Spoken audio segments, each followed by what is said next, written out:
to go? I don't trust you. You know how many... OBS, you believe I trust you? With all the times you lied to me? Are you actually? Are you live? Is it actually supposed to be part 5? It is supposed to be part 5. Let's see. I didn't even know if it was right. Okay, I was able to confirm. I trust you again, OBS. Congratulations. Hey guys, and welcome back to Hyperdimension Neptunia Rebirth 1 Part 5? That's way too much. Welcome to Nep Rebirth 1 Part 5. I don't know, there's no good way to say it. Welcome back to Nep 1. That's all I'm going to say, because fuck it. It's hard to say. I don't want to... Oh god, it's like up until more recently they made it just such a long title. It's like, damn, you just might as well just say Nep 1. Everyone would know what you're talking about, or, you know. But we're back to... If I can put my controller down here. There we go. Back to Nep Rebirth 1, is it? Hey, what's going on? Why are you not letting me use my control? Oh my god. Dude, why is it like constant... Or wait. Why is my controller not working? Why? Oh, it's... I'm still in OBS. Dude, I'm like, why is it not working? It's like, okay, I'm in OBS. Okay, we're good to go. Welcome back to Nep Rebirth 1, Part 5. I think last time we left off... I don't even know what the fuck we were doing. Let's get into it. I don't remember. It's been like what? A week plus? Like 10 days or so? So, I don't remember what the fuck happened. I know we were a cutscene though, so... were they returning to the Basilicom or the Resistance? I don't remember. Like I said, it's been like a week. By the way, Blanc, where is this hideout? It's in the city next to where we met. Then it is quite a distance away then. There's a shortcut there, but there's no assurance of safety on that route. Let's take the shortcut then? Okay, they show you the shortcut. So I guess we'll take that, and then we'll... I don't exactly remember if we left anything hanging from last time. I guess I could try to check the shop. I don't know if there's anything new in it, really. We don't have a lot of money either, so I think we went on a... I think I went on a spending spree the last time. Because I don't have a lot of shit, to be honest. So, like I said, I don't remember exactly what happened last time. It's been a bit of time. Kind of the problem, but it's actually... Nep is kind of good for that. Like I said, I've played it before, so I'm aware of what happens anyways. Which is not really an important story, honestly.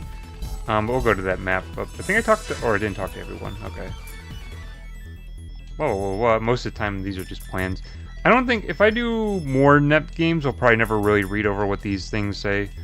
I don't know if there's a game that's ever really important. Besides, like, there's ones that have event cutscenes hidden in information.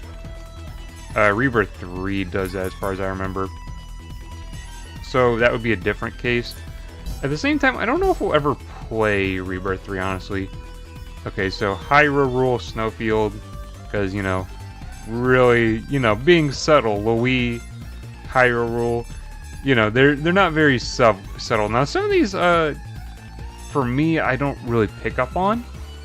Like, those stations, like Westwind Valley, that one, I don't really know what that means. Maybe Final Fantasy VII? And maybe Arctolad? And then Neptune is pretty, like, Zeka instead of Sega. Virtual Force, is that supposed to be a ritual? I guess it's a reference to Virtua Fighter?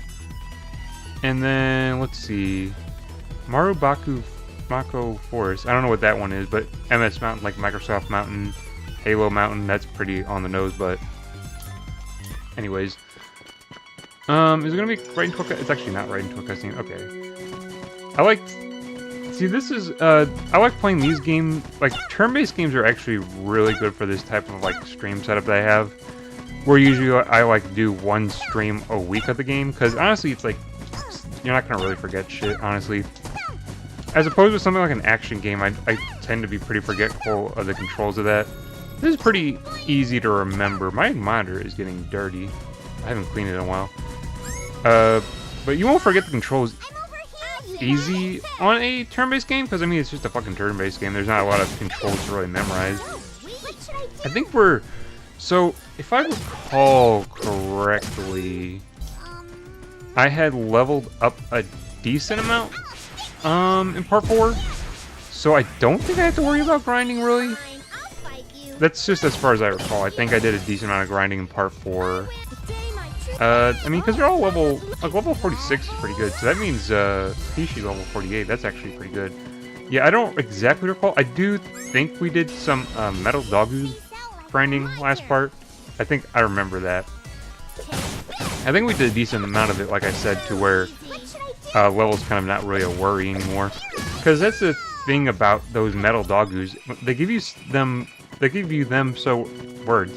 They give you the Metal Dogus so early in the game that you can just, like, beat that... What? I hit them? Why didn't I get a symbol on them? Anyways. Because they give you those Metal Dogus, like, at such a, like, at a point where you really shouldn't have access to, like, that strong of, well, that much XP, really, because those give you, like, 1,000 per Metal Dogu. So, really, if you get, like, 3 in a row, you can get, like, 3,000 XP in a round that early on in the game. It's kind of ridiculous.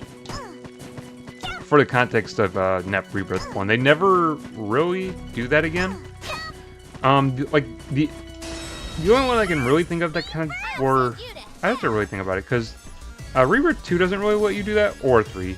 So neither of those really let you do, like, insane amounts of, like, leveling like that early on in the game. Don't know why my hits weren't landing. Really can't think of many, like, oh wait, well that aren't, like, mainline games. So in terms of mainline games, this is the only one that lets you, like, do some serious power leveling early on with the Metal Dogus. Other than that, though, the other ones I can think of, Sega versus, or Neptune versus Sega Hard Girls lets you do some power leveling pretty early on. Or decently early, I'd say. Probably within, like, the first 5 dungeons, you can start power leveling like crazy in that game. Which I really like that game. I wouldn't mind it playing on the channel either, but that also, I think, requires... That would require now... That game, well, preferably requires knowledge of, like, the first... all 4 of the mainline games, so... That one's kind of questionable as to whether I play it, because it has characters up until Victory 2. So that one, it'd be fun to play, but that one you can power level in pretty easily. And then I'm thinking, you can I think I just detected a powerful enemy on accident. Oh shit, this is a powerful enemy. I guess we're gonna do a boss. This was unintended. I didn't want to do a boss fight. Or like a mini boss fight, but I guess we will. This was totally unintentional. I didn't mean to do this. I was just kind of mindlessly hitting enemies, and then I ran into the boss of the area. It's fine. We'll probably survive. Yeah, well, actually, we're doing well. Didn't do any hits on me, so that's actually pretty decent. I'm trying to think of other ones that let you do some power leveling. I really gotta think about it, because, like I said, there's 17 games. You can power level in whatever that one's called. Neptunia U. You can power level in that like a motherfucker. Like crazy. You can hit like max level way early on with characters. Because of the Coliseum in that game lets you like max level characters really fast. And then let's see, you absolutely could not power level in Neptunia RPG, so that wouldn't be one. I think I might be able to take him out. If not, if he's in a bad position. Oh yeah, I can take him out. Cool. Okay, that was a bit of a sketchy fight, because I did not plan on doing that fight. Or I didn't plan on doing like a boss fight. I didn't actually know that was I wasn't even paying attention to the symbols. And so it would have told me that was a mini boss, but I wasn't paying attention. Power leveling, you could kind of power level in Four Goddesses Online, but not really. You could absolutely power level in Virtual Stars. And then I'm trying to think of some other ones. You could only power level like at the end of Sisters versus Sisters. And then that's all I can really think of, really. I'm probably missing one or two. Like I said, it's 17 games, you're gonna like miss one maybe.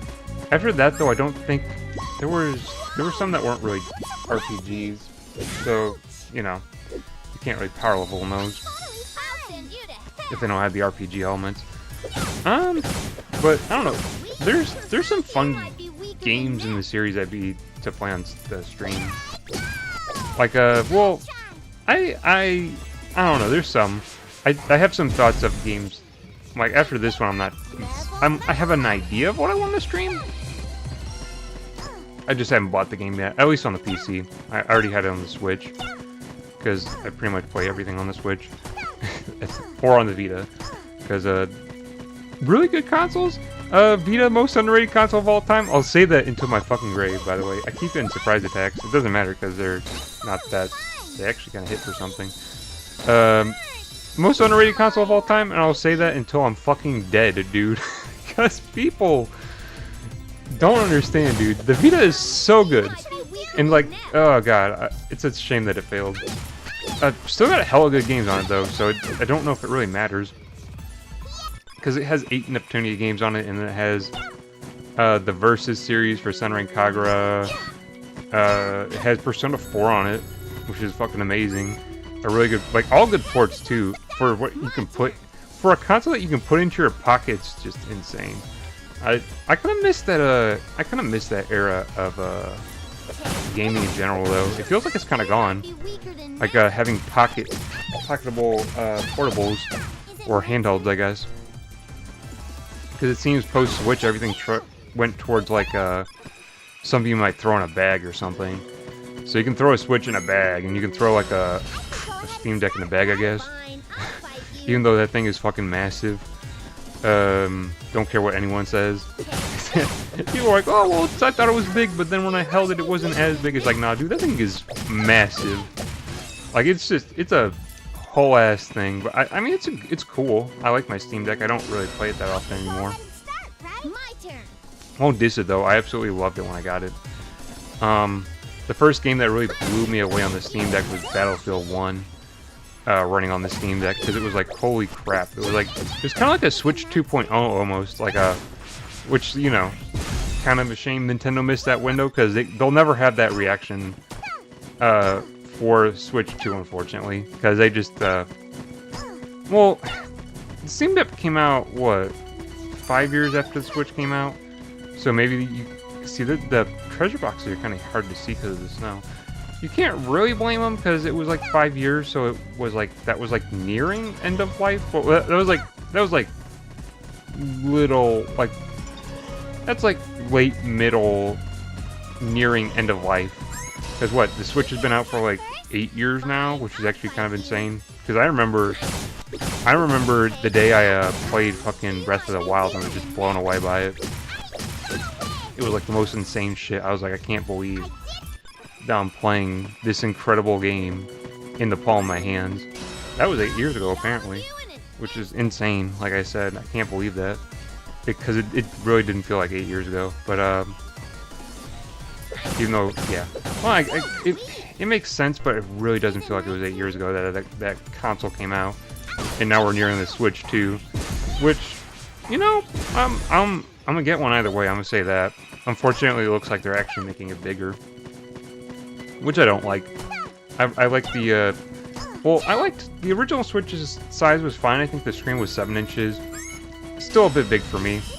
That's why I actually have every version of the Switch. So I got, like I said, I got a launch version, fucking, Switch. And then, which is just the regular ass, like, LCD one. With the, I think that one has the poor battery in it because it's like the launch version.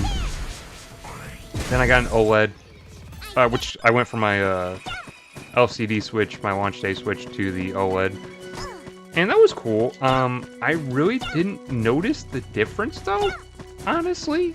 I think I noticed maybe the speakers were a bit louder. That was like the only thing I noticed with that thing. Other than that, I don't know. It was that one I liked my OLED Switch. It was cool. But you know, after I got my OLED Switch, I was kind of like, oh well, this is cool. And then more or less, I kind of came around back to being like, well, size is gonna dictate if I take this thing with me places or not. And the Switch I never really took anywhere. Like, I really didn't take that shit anywhere. I just left it at home. And most of the time I was taking my Vita. Or, like, something like that. Like, and I'd pop it in my pocket and I'd take that. And so then I eventually ended up getting the Switch Lite, because that thing has like a 5.5-inch screen. It's actually, like, really pretty decently small for what it is. And so now I have that, and I take that pretty much everywhere if I'm going to be gaming. I think people would probably complain about the screen of the Switch Lite. I honestly don't notice. I think that's just a established thing, though. It's like I don't really notice things when it comes to graphics. Like, people always bitch about like a diminished like experience. Like, oh man, the graphics don't look as good or whatever. It's like, it don't matter. Like, this is a pretty nice looking. Like, this is actually pretty nice, all things considered, looking, especially compared to the Vita version. But I wouldn't have any problems playing the Vita version again. Looks like you couldn't keep up with my speed. And like I said, that's just the thing of like, God, the Vita is tiny and it's like incredibly powerful for what it is.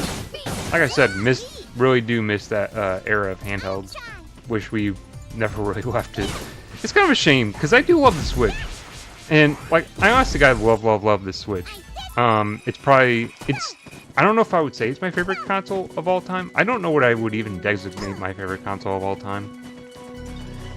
But it's definitely in consideration for being one of my favorite consoles, if not my favorite console, because it's incredible. But it really started pushing things in the direction of making handhelds bigger. Which I just don't like. I like handhelds. I like portable. I like pocketables, I would call them, probably. Things you can put in your pocket. I like that. You know, I would like frequently put, like, my Vita, like, we'll just slip in my pocket and it's there. And I really like that. But, you know, I guess, you know, get with the times, old man. You know, we all got bags and shit. And I agree. I have a... This is goofy. Why am I even ranting like this? Dude, I sound like an old ass man ranting about, like, back in my day. I get it's a different era, though. That it's like a, you know, I guess everyone's got a bag or something, and you're just like, oh, throw it in your bag, and you know it's cool. But I miss the era of just being able to put shit in your pocket. I don't know. Maybe it was just like that was just like maybe more of an issue when I was younger. And so it's like everyone's more appreciative of like having like a Game Boy Advance, or like especially SPs and DSs, PSPs, Vitas, 3DSs, shit you could really easily put into your pocket. I guess that was just a different era though, because it feels like the only consoles really doing that are like emulation consoles. But I think we've done enough grinding. We actually haven't even leveled up at all. We haven't even really leveled up. I don't even know why I was grinding. I guess I just want to get my opinion out. I do have an opinion on this Steam Deck, but I can always save that after this cutscene, because I'm just dawdling at this point. Like, I'm not even leveling up. I think I gained 1 level in 18 minutes. That's a pretty bad turnaround. So anyways, R4, why are you here? I'm disappointed in you, financier. Finance? I don't remember how they said it. It's been a minute, dude. To see you betray me. I serve only Lady Whiteheart. I have no intention of serving a fake. How noble, but it seems your diligence has spelled your deep CPU's downfall. Holy crap. ... Exclamation mark. The information I gave. Why you... I knew there was a spy, so I decided to use such an existence to my advantage. This can't be happening... I am quite disappointed, especially since I did like you personally. Damn, dude. Let your death be this... Oh, God. I don't think this early in the game they started getting to like that funny, like really, really meta shit, but... let your death be the sentence for defiance... Let your death be the sentence for defiance of your so-called resistance. Heh. ... What's so funny? I just found it interesting you assuming victory so soon. What are you trying to say? Conversation, no R4. The ace is kept under the very last. Is kept until the very last. What? How foolish. My metal forces will destroy anything you may have. Older brother, you're speaking of ... Yes, there is no other choice now. R4, we brothers submit to you to join your force. ... What? What are you two idiots saying? Have you both gone mad? ... Being under the strong is a means of survival. The resistance was good while it lasted, but now is the time to change. To add, my lady is more developed than Lady Blanc as well. Heh, ha ha ha, how delightful. How interesting humans are. Very well, you two may join me. We are honored. In the sake of your name and bodily curves, we will serve you. Are you both serious? What happened to your faith in Lady Blanc? Our faith resides upon where one's heart resides, the breast. As such, our faith in Lady Blanc is flat as what she represents. Damn, dude, they're dunking on her for no good reason. Oh shit, she pulls up, dude. Ah, who are you calling flat, eh? Lady Blanc. Kept you waiting there, didn't we, Financier? Is that a... Still, didn't they make that reference earlier?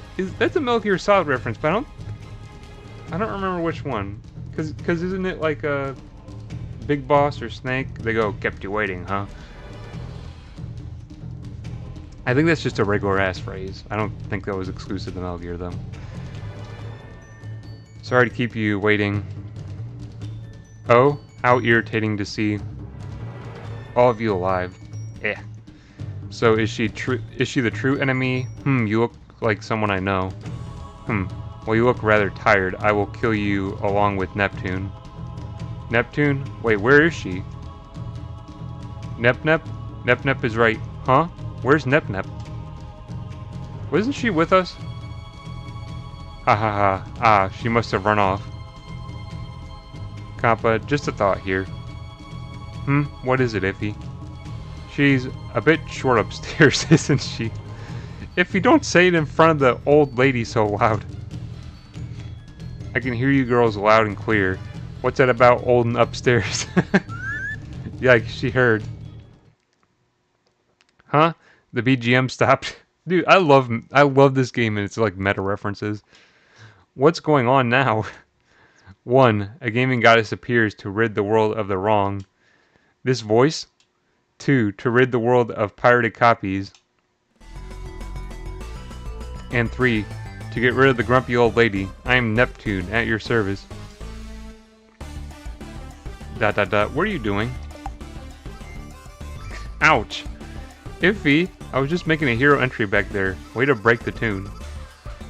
This isn't the time to be fooling around. Just stay put. Oh, you know how long it took me just to think of my entry? I had it crafted so that it would raise the mood, too. Just change forms already. Aw, do I have to? Your talk is just making this unnecessarily long. Oh. You say that now, Iffy. You don't even know. You don't even know about Rebirth 3. They drag it out way worse than this. Like, way worse. Alright then. Here I go. ... Iffy. Now that I'm in this form, I was thinking... What? Maybe it would have been better to have done the entry in this form? ... I guess Nep changed is still Nep. So what if you arrived? Not like anything what? Not like anything what? I hate it when he cuts out like that. Though it makes it easier for me to get rid of you all at once. It's kind of weird that it does that. It never did that in the Vita version, but that might just be an issue from Vita to PC, maybe. Same here. We'll destroy your weapons and you at once. So true. I would like to use this opportunity ... and return the favor back from Lamebox. Financier. Lady Blanc. You've done well. You can leave the rest to me now. R4. Time to beat the crap out of you and those pervs next to you.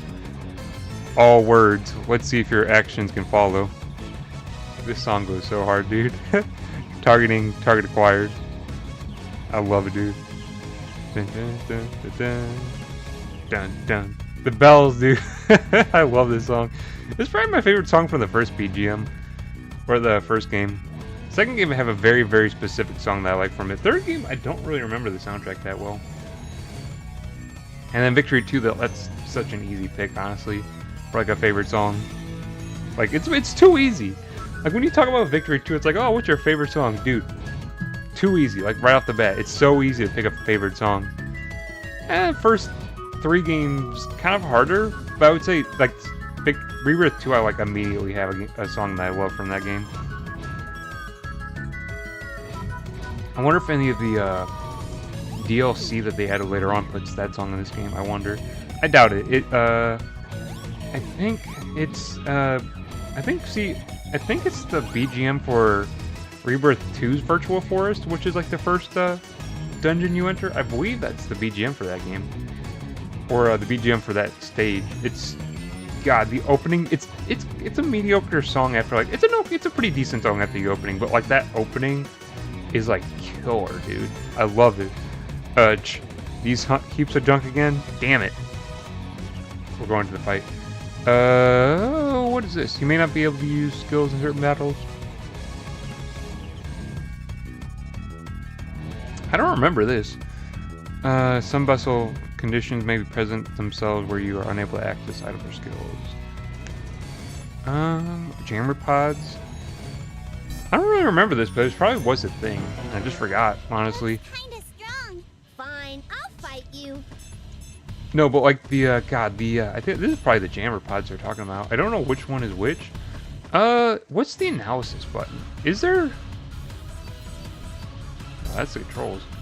That's the sound of camera. What's the analysis button? Isn't there one?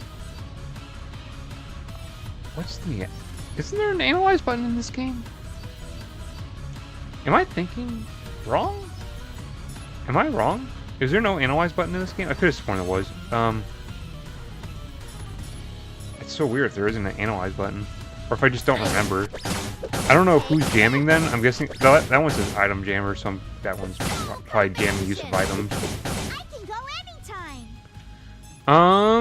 I probably honestly they're actually is this a skill jammer? That is one I want to take down immediately. All things considered, I'm like thinking about like, should I do a damage boost? I need to take down one or the other because Iffy needs health pretty easy, or pretty like right now. If she gets hit, she's gonna be hurting.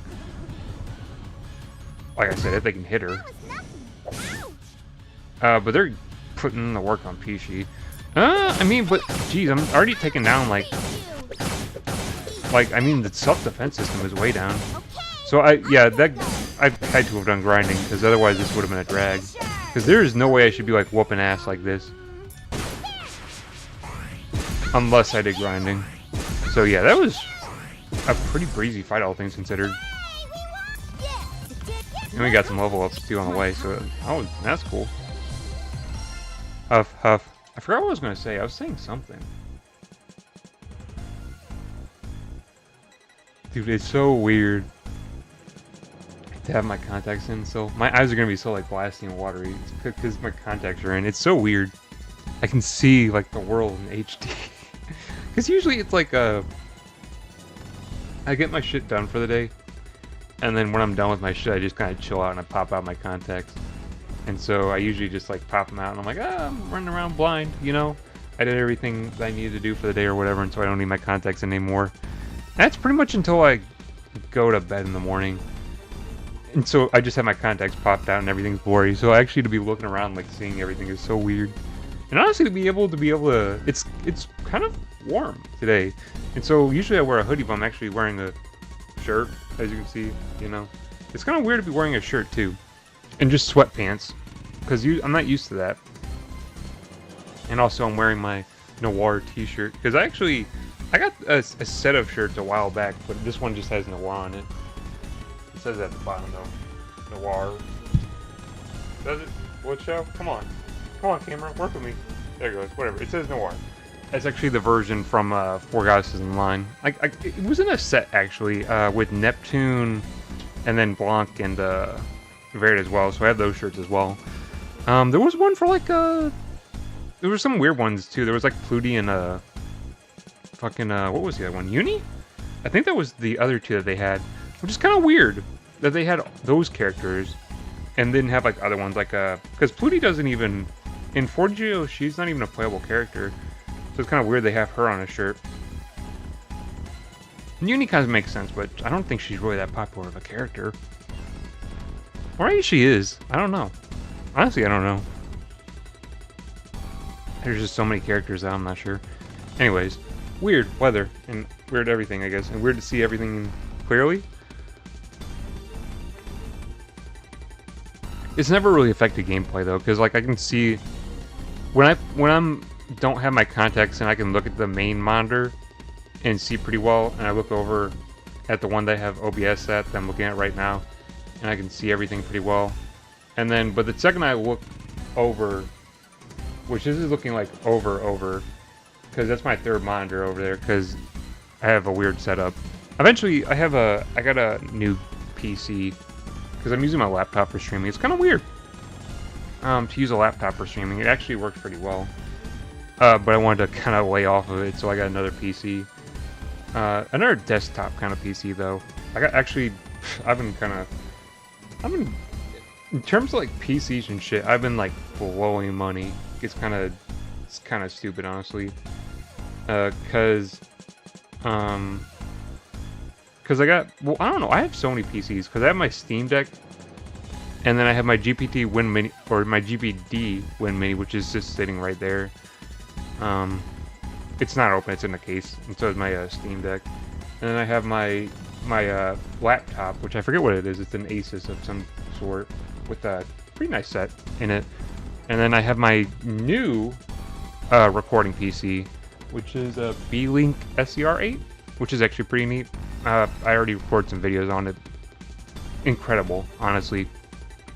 It is so quiet that it's like, it's gonna be weird. That transition is gonna be weird, because it's gonna be like videos with the old PC, which I still have. It's dead, so it's just sitting on my desk. I can't do anything with it. But I have that old PC that's sitting on my desk that would make like hella noise, and you would hear it in the background of the videos.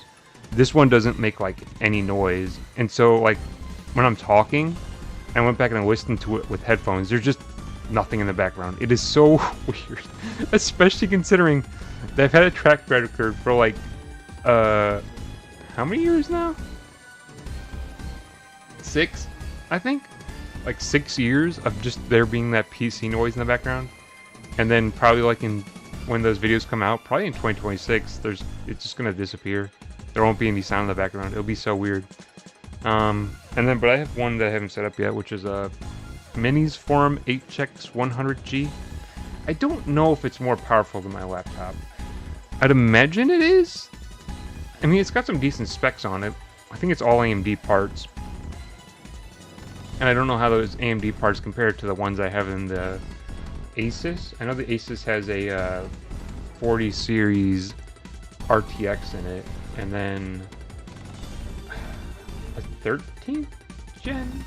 No, it's a 12th gen Intel, because I don't have to worry about the issue of it like shorting out or anything. I don't know if laptops have that issue though. It's an Intel i7. Yeah, it's a 12th gen Intel i7. I mean, it's decent. It's cool. I just wanted to give it a break, so I got another PC. That will probably be my new streaming PC. Hopefully it's not too loud, because I'm pretty much going to set it up right next to my laptop and then give my laptop a break. Or have my laptop be like a backup in case the PC goes down, which I hope it doesn't. I just bought it. The last one I ran into the dirt, it took 12 years to do that. Oh, but anyways. Dude, this is the bad thing about this. I just find something and then I yap during this type of shit. I should be doing like this talking during like the not these parts, but during the you know, grinding parts. But oh well, I guess. That's why that's probably why this shit's and then there I go again. It's probably why this shit's taking so long. It's probably like, oh, I didn't get the end of chapter 5 yet. It's because I don't know how to shut up, dude. I don't know how to stop talking. Okay, but anyway, oh, not bad considering your experiences in fighting. Yeah, I took that shit down pretty quick. No thanks to you. Still can talk back, eh? Well, here's a gift from me then. Is the camera centered? That's a bit better. Is it a bit better? You know, I can't even fucking tell. I guess so. That's... Why do you have an enemy disc? Why not? I created these. Does it surprise you that much? So the reason why Mr. Monsters started appearing was... Yes, it was because of me. The hell? Now, heal for a moment, Blanc. Shut it, sister. That bitch is the cause of all that's happening. I'm gonna... I said heal. I cannot let her go as well, but now is not the right time. Goddess of white, the goddess of green is right. Do not go in brashly. Brashly? Bold and brash? More like belongs in the trash. So what then? Let us run. Run? Why run? We beat the crap out of her and it's over. We're overpowered now. Running is tactically the best approach. Dude. Tactically? Are we talking about tactics? Is Bert gonna start spitting at me about like tactics and shit? Well, you know, you gotta hold your rifle like this, and then, you know, guys say this. Dude, she's about to become like those like fringy gun tubers. She's about to become one of those people. She's about to start spitting about at me about tactics and shit. I'm sorry. Not really. Kind of. I'm like 50-50 on it. I'm kind of sorry, bro. Nah, not entirely. And leave all my people in the resistance behind.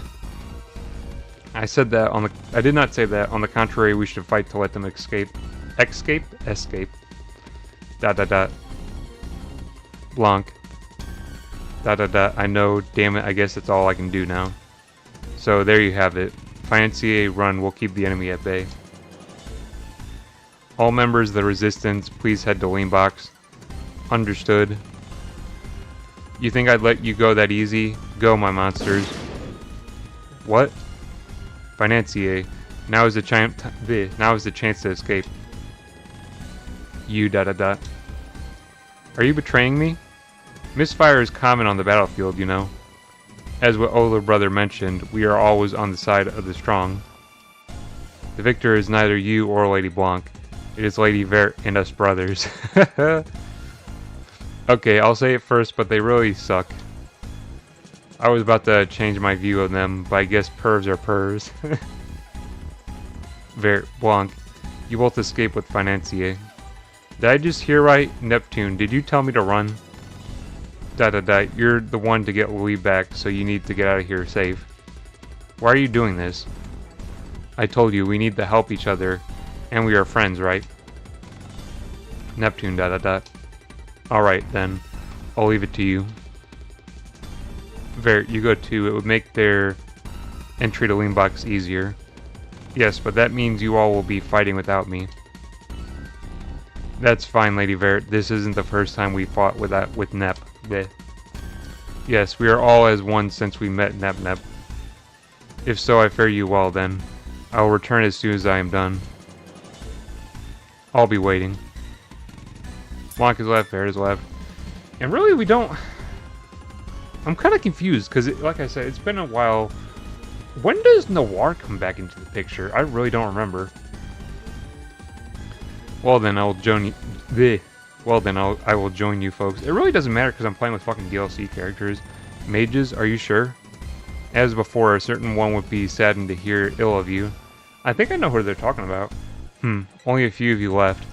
Do you seriously think you can stop me? We're only a three-person party, and we were only a three-person party, and we did beat you then, so this should work. Dot dot dot. IF. If you believe I believe you are forgetting something. Oh, sorry. It just came out naturally with this scene. No matter. Let's see how well you hold then. Hold? Yes, we'll show you. Are we beating up R4 again? No, we're just doing regular. We're doing regular characters. This shouldn't be too hard. I don't think. The most dangerous one will probably be SDHC.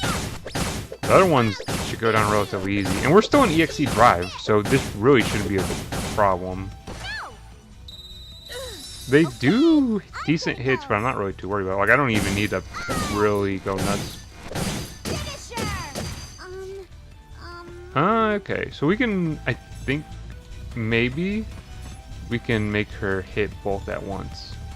Maybe? Yeah, there we go. So she can go again. And then we hit, and then we're about to guard break her, so she should go down pretty fast, right? Yeah, because her guard is broken. I think after this game they removed the guard break, which I like that they removed it. Goddess of Purple. Should it not be time? Yes, everyone, let's get out of here. Don't think you can get away. Forces, don't let them escape. We're gonna fight again? Oh, so yeah, this is the part where you run through the... This game kind of gets weird at this point. I don't remember if it really... The momentum of this game is awful weird, I'll say. Not a bad thing. Like I said, this was like... It was the first NEP game. And then I don't think they really made a game that was like Neptune before. So it kind of makes sense that this game's just a bit weird. Or I think this one actually is different from like the original Nep, like Hyperdimension Neptunia. I'm pretty sure it's different, but still, it would have been pretty early in their phase of like making these type of games, anyways. Because wasn't it? I don't really think they were making like, well, at least definitely not like this. They weren't making games like this when they were still compile. And like I said, I think Compile Heart, I don't remember when they started, because it was originally Compile, and then was it a Compile? Yeah, I think it was Compile, and then Compile shut down, and then it was Compile Heart that was the second company that came after that. And then like I don't know when that one came around. I think and then they made Hyperdimension Neptunia. I think that was like one of the first games they made. So, you know, jankiness of the story or whatever, it can be understood. Or at least I'm willing to let it slide, because I really, this game, and honestly the whole series, I usually look at them more like it's not about the story, it's about the characters and the adventure along the way. And that's very much like how I think of Neptunia. Though the story does help, like, make a game. Though really, like, the points that I love about, like, Four Goddesses Online and Virtual Stars isn't, like, about the... It's not about the story, it's about the characters and, like, the adventure that they go on. Which I think that's, like, pretty descriptive of, like, all NEP games, honestly. The one that legitimately had, like, a good story was, like, Rebirth 3. Or, I guess, Victory. That one's story is actually pretty banger. Other than that, though, I don't know. If they really, like... If, like, I'm blown away by a story of, like, a Neptune game. That story in particular was good just because, I don't even know. It was the characters were good. I don't know, well, actually, I don't even know if the story was good then. Like, the characters were really good in that game. I'm not 100% if the story was good, though. But the characters, I mean, were really, really good in that game. Especially the villains. That was one of the things about that game, was, like, it had a good cast of main characters. And then it had good villains. So when you have a good cast of... When you have a cast of good main characters, and, like, villains that are also, like, amazing, like... Dude, you got it on lock at that point. And, fucking Rebirth 3 had that in spades. But I don't know if it had a good story. It was alright, I guess. Now that I think about it, I was like playing up the story, but no, I think it was actually the characters in that game as well. Not really the story. Like, I have opinions about Rebirth 3. I don't know if we'll ever play it. I guess when we cross into the next dungeon, I'll probably talk about that. Or I can talk about that. What's with all those monsters? Oh, we're back to voiced. They just keep coming. I'll say this, the portraits, that was the word I was looking for like 3 parts ago. The portraits for the characters for the VN sections look decent in this. I think it's going to be pretty crazy when we play Death and Request, because I recall the character models being pretty good in that one. And then, God, when they got to Sisters versus Sisters, that game is... If I ever play it, I'm going to be like talking down on it so much that I doubt I should play it on like do it for stream. But the fucking character portraits are beautiful in that game. And then they were beautiful in fucking Game Maker Revolution 2. I still had to play Neptunia Riders versus Dogu. Like I said, next dungeon. But we finally made it to the Sky Harbor. How sad. Showing trepidation from just those numbers. Nep, it looks like mages will take care of them from chasing us. What? That was a jab at light humor and... Thanks, mages. Damn, they threw her under the bus, dude. That's super, Meiji! You're really the mad magician! I like her voice actor. I'd honestly say this Confa is actually really good. I kind of like her role as Compa more than I like her as a Ray. Although I didn't really like Ray or Sailor Mars. Like I mean, I'm not gonna diss her. Like she was a cool character. Of course, it was more about like the dynamic of like all the characters together rather than them separately. So you know that was kind of Sailor Moon. Was like it was more about like all of the sailors rather than just one, which is probably one of the weaker ones. Of course, Usagi's probably the best one because you know she's the main character, and she's just crazy, dude. It's a shame we never got like another Sailor Moon JRPG. There's only one. I've never played it, and I really ought to. I think it was on the SNES, or it was on the Super Famicom. I got a translation. Still haven't played it though. I really ought to though. I think I downloaded it and then never played it. Other than that, there was another game that was like a Sailor Moon, kind of, that was recently made, or it was like a Magical Girl JRPG that was like lightly riffing on Sailor Moon, which, you know, I forget what it was called though. I have it. I forget what it was called though. I'm looking at the shelf. I can't see as if I'd be able to remember by looking at the shelf. I don't remember the fucking name. It was by the same people who made Cosmic Star Heroine. I know that. No, this is not good. Not good at all. Ah! Hello? What? You found traces at Leanbox. I must hurry then. I bid you luck. Lux teneve imag no tamasisum. That's funny how they say that out. So I forget. I always have to read it again. Music, animation, game, event, school. So I need to hurry to Leanbox now. That was the worst acting I've seen yet. I've got you now, Neptune. How unexpected to see you get this far. Are 42? They're already on us. R42? Oh. How many times do I have to tell you that my name is wrong? That's it. That form. I assume defeating you in this form will affect those you are protecting.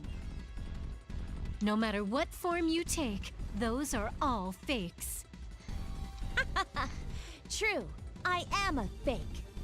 But if I fuse two goddesses' power into one, I will surpass you. What? That can't be. Give up, and don't worry, Neptune. I will put your power to good use.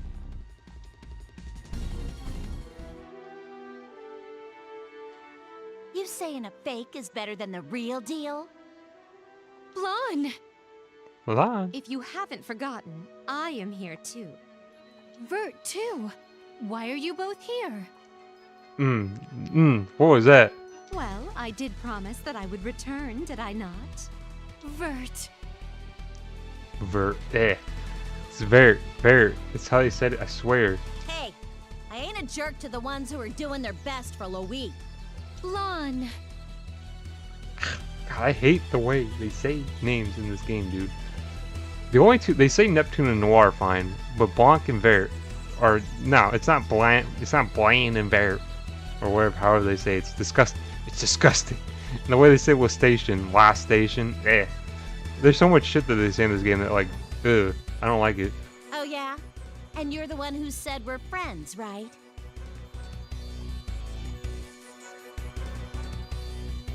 Seems like the tables are turned now. Looks like everyone is back together after all. That's because you always do your best, Nep Nep. I'm so happy. Huh. Trash like you coming together doesn't change who you are. R4, your power makes That's how they you say it in this pass game. us, Okay, but- R4. Okay. Well, I was saying, see, I don't know how to. They have a different name for her in the Japanese version, so I guess that's right. R4. We're not fighting alone. We'll all fight together and win this. Okay, we got them back. It doesn't really matter. See, that's still nice though. I think they did this for the entire Rebirth trilogy, where they actually let you choose your character before you go into battle. What's even their level? Actually, you know, all things considered, why is Neptune badly leveled? Maybe eventually I'll swap back to the goddesses. I'm not sure though. I mean, I don't even know why I would play. I'm playing with the baby characters in the first place. Maybe because it's funny. I've never done a run with them. Because I don't even. Pishi was in the Vita version, but that was like Pishi and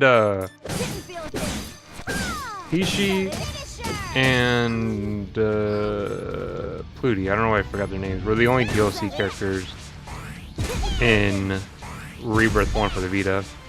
So like all these new ass DLC characters are like kind of crazy. Oh my god, they're hitting me with. Jesus fuck, she's putting. Well, my god, she's actually like not really putting the moves on her. I'm gonna do that. So I don't know if this game's rules were still if you attack them from the rear, that does more damage. I don't know if that was rule in Rebirth 1 through 3. I don't know if it is, because it really doesn't seem, at least in my mind, it seems like it's not doing that. Or it seems like it's not doing any more damage. So I don't know. I think I'll keep powering up. Although I'd want to do Kampa, because honestly, she's strong as shit. Pishi's kind of the weak link in this party, honestly. Which is hilarious, because she should be like one of the strongest. Okay. See, now I wouldn't be able to tell now, because I gave him extra attack. She heals after every round. That's actually kind of annoying. I don't think she heals a substantial amount to where it would be detrimental, though. So I think if I do this, I would have another move still. So I think I'll do that. Right? You're gonna give me another move? Okay. Nope, I was wrong.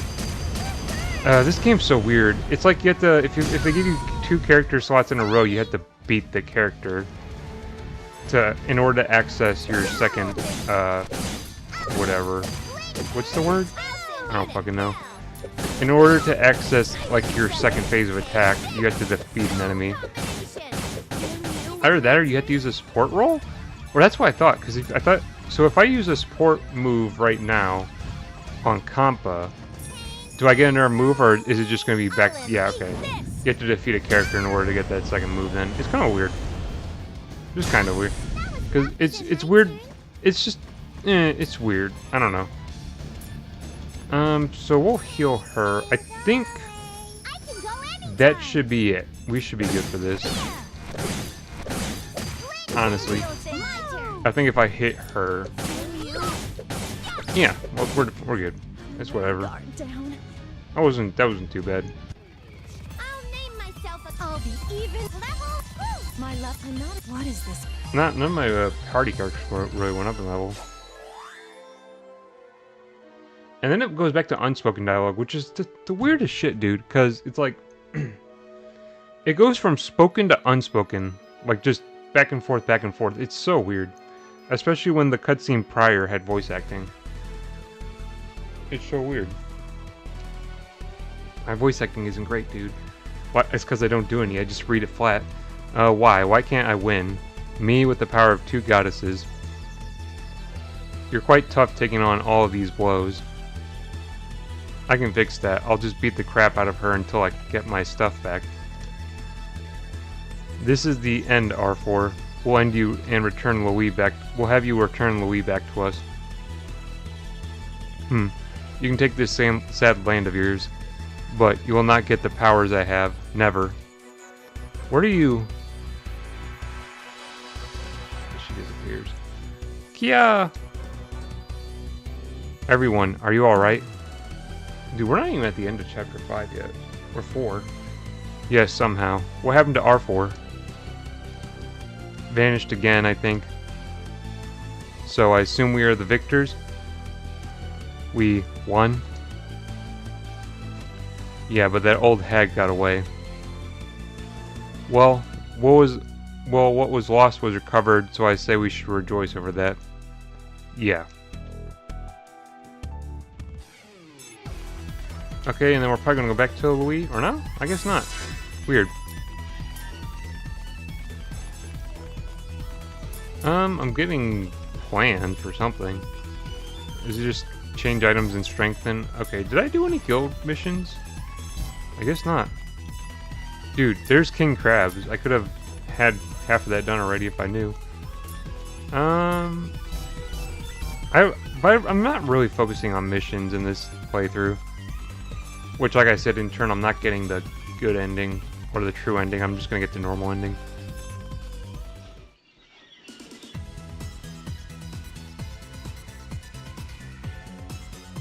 Well, that was one action-packed day. Glad it's all over, right, Blanc? Yes, thank you for all your help, everyone. Louis is back under order again. Speaking of, isn't the work at Louis requiring you to be there? The fake was ousted, so with Financier at lead there, everything is fine. And it is Financier who asked me to be with you folks, too. See, she's such a great Chamberlain. Yes, she's my pride Chamberlain who supported me all the way through. What about the brothers? Do you still have a grudge against them? Grudge? No, it looked like that was their way to buy time for us. But I think they're pretty serious about the whole breast thingy.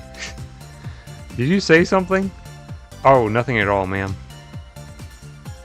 You're purposely trying to push buttons here, aren't you? They moved to lean box, mind you. What? Wait, does that mean they changed their beliefs to Vert?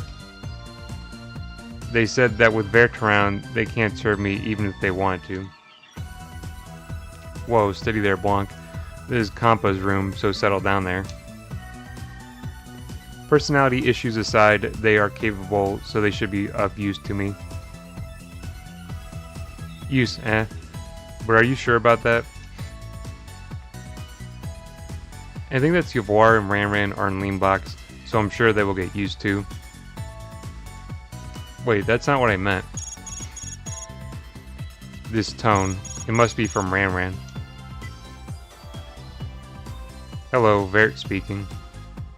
Lady Vert, there's trouble. My, is there something going on? Well, those two went into your room and... My room? So this is where Lady Vert resides, the glory. Older brother, the room smells so decadent. Ah, God, I remember the Japanese voice acting for this. They made it creepy as hell. Oh, you mustn't be so greedy. Let me absorb the air as well. I'm not gonna... Kia! What are you doing letting them in? Do something or I will kick you out. Ranran tried to stop them, but they forced their way in. Older brother, the closet is full with Lady Vert's glamour. What? Lady Vert wears such glorious attire as well? Yeah. Younger brother, is that the bed in which Lady Vert lays to rest? But bed, Ranran, stop him at once. But...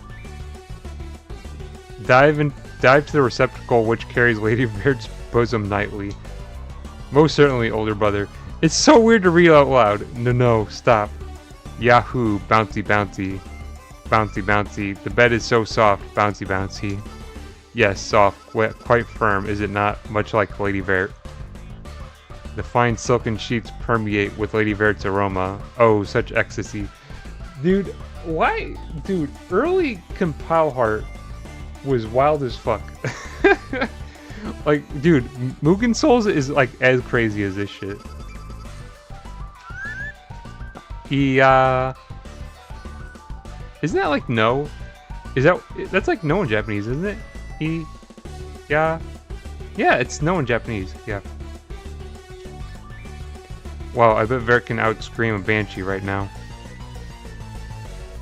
What is Kia then? I wonder what that is. But K isn't... Oh, it has to be KY and then A.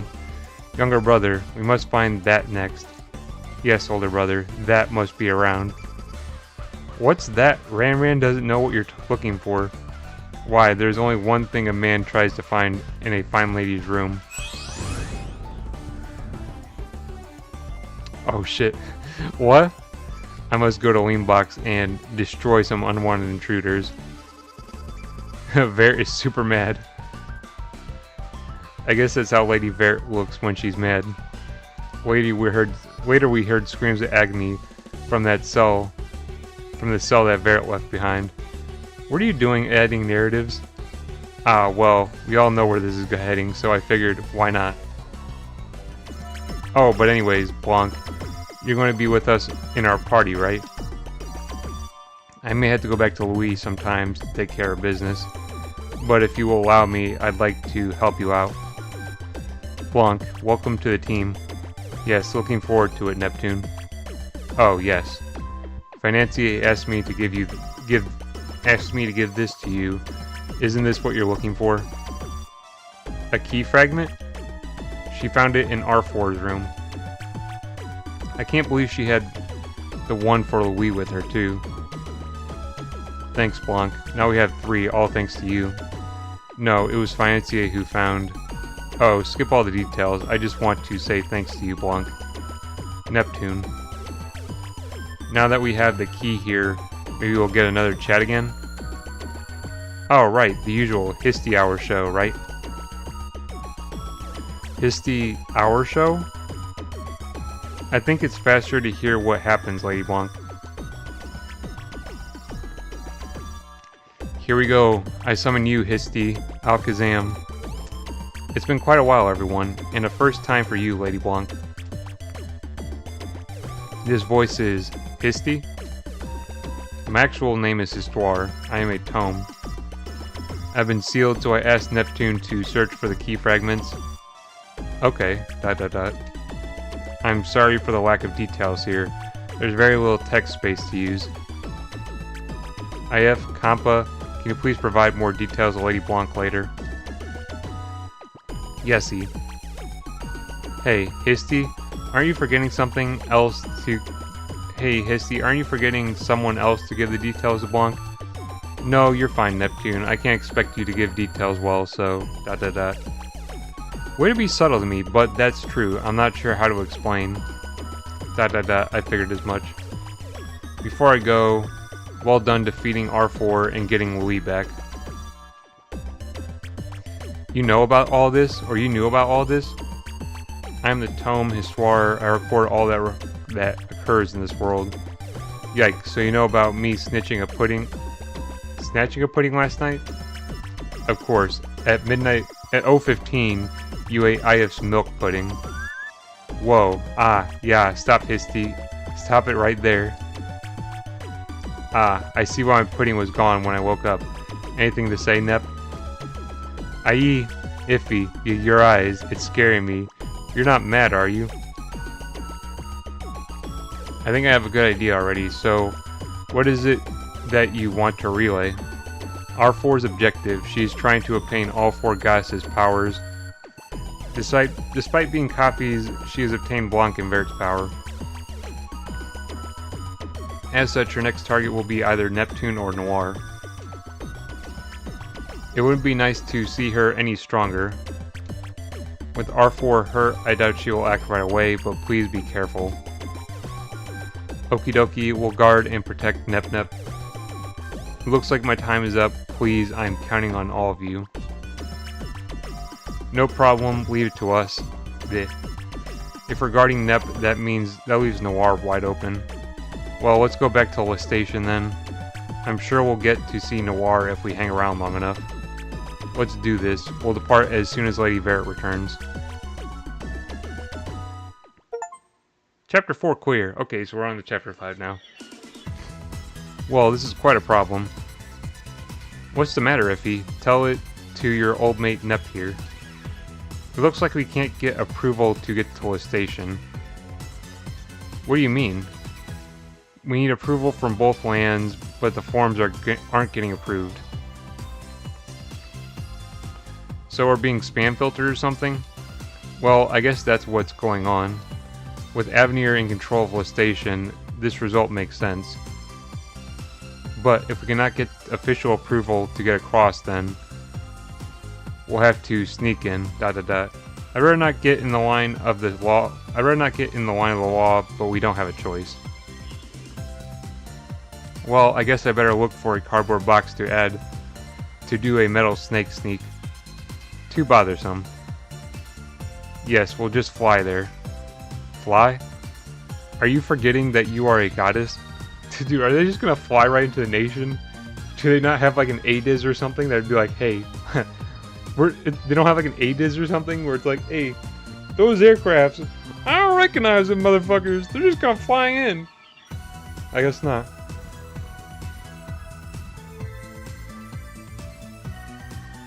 Oh, yeah, right. We should just fly over. Finally.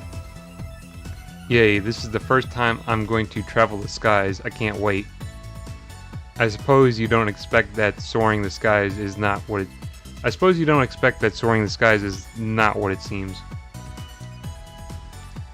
Anyways, let's get ready and go to the station.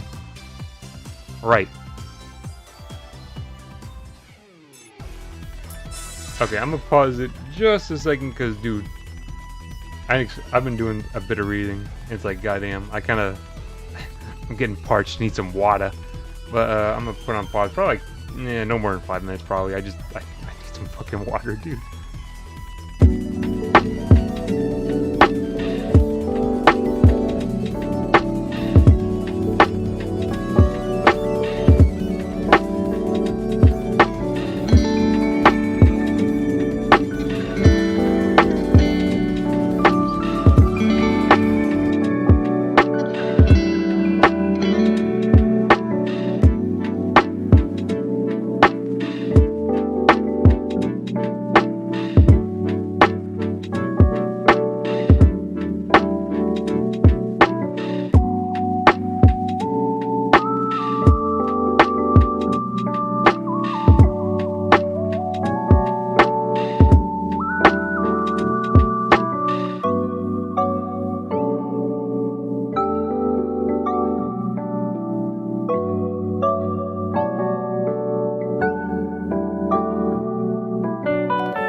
Okay, yep. Microphone. Yep, we're good. Hey, why is it not showing the thing anymore?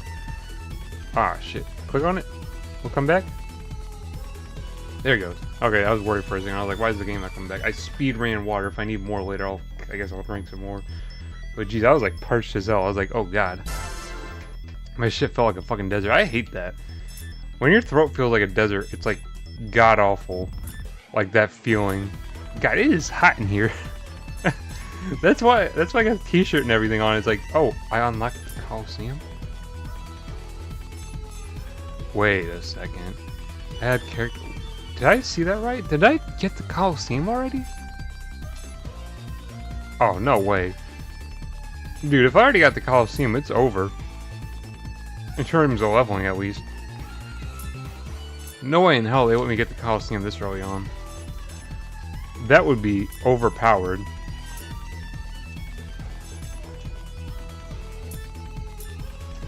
Okay, I'm just trying to get all through all this dialogue, dude. If we get the Coliseum this early on, it's gonna be kind of ridiculous, honestly. Because the Coliseum is, like, that's essentially how you break the game, level-wise. Because you can just level up so quick in the Coliseum. Like, literally, you could go from, like, level 5 to level 8 so quick. It's actually not funny. Like, essentially, if I'm able to get the dungeon... Because I swear, you couldn't get it till, like, the very end. I thought. But there's the... Okay, welcome to Louis. Hello, I would like to introduce Louis today. Please enjoy the read. I'm Whiteheart of the Land of White Serenity. Louis is a land of fairy tale and magic. Louis is unique with how magic is put to practice. With the various magic we have, it's quite useful, of course. You can't use magic just by coming here. Oh, and that's a lot of... Oh, and there's a lot of snow. It's also cold. So those are Louis' characteristics to help. Well, I'm tired, so that's it for today. Bye. What was I saying? If you can get the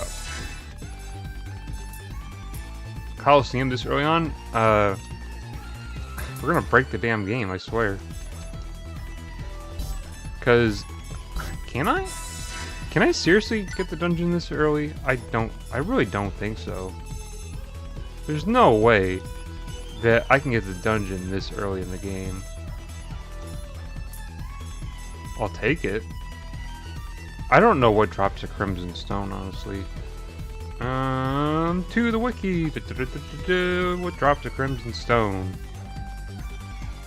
Because honestly, yeah, of course. Character specific quests. What the fuck does that mean? A burned out programmer. I don't know. I plan to add a fight to the Coliseum. Oh, okay. So Rebirth. I'm on the wrong keyboard. God damn it. Rebirth 1. Crimson Stone. Crimson Stone.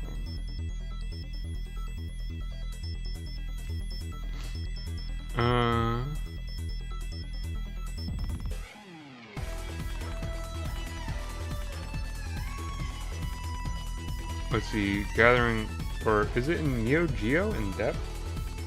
When the hell do you get Neo Geo as a dungeon? Gotta love it. They got the whole wiki that has everything. Like they have, like the original Rebirth trilogy actually has like ridiculously in-depth wiki pages, which is kind of nice.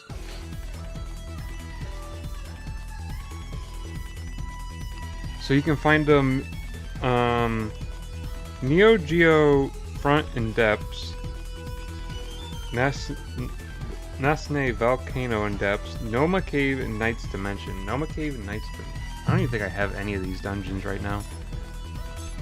Noma Cave? Oh, wait, no, I don't even have anything to unlock them. No, in Knight's Dimension? I don't have anything to unlock that either. And then it said Neo Geo Front and Volcano.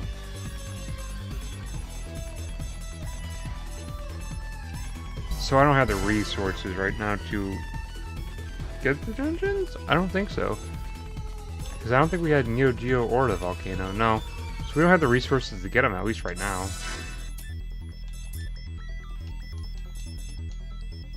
Although I wonder if I can get the resources from the bonus dungeons that I already have.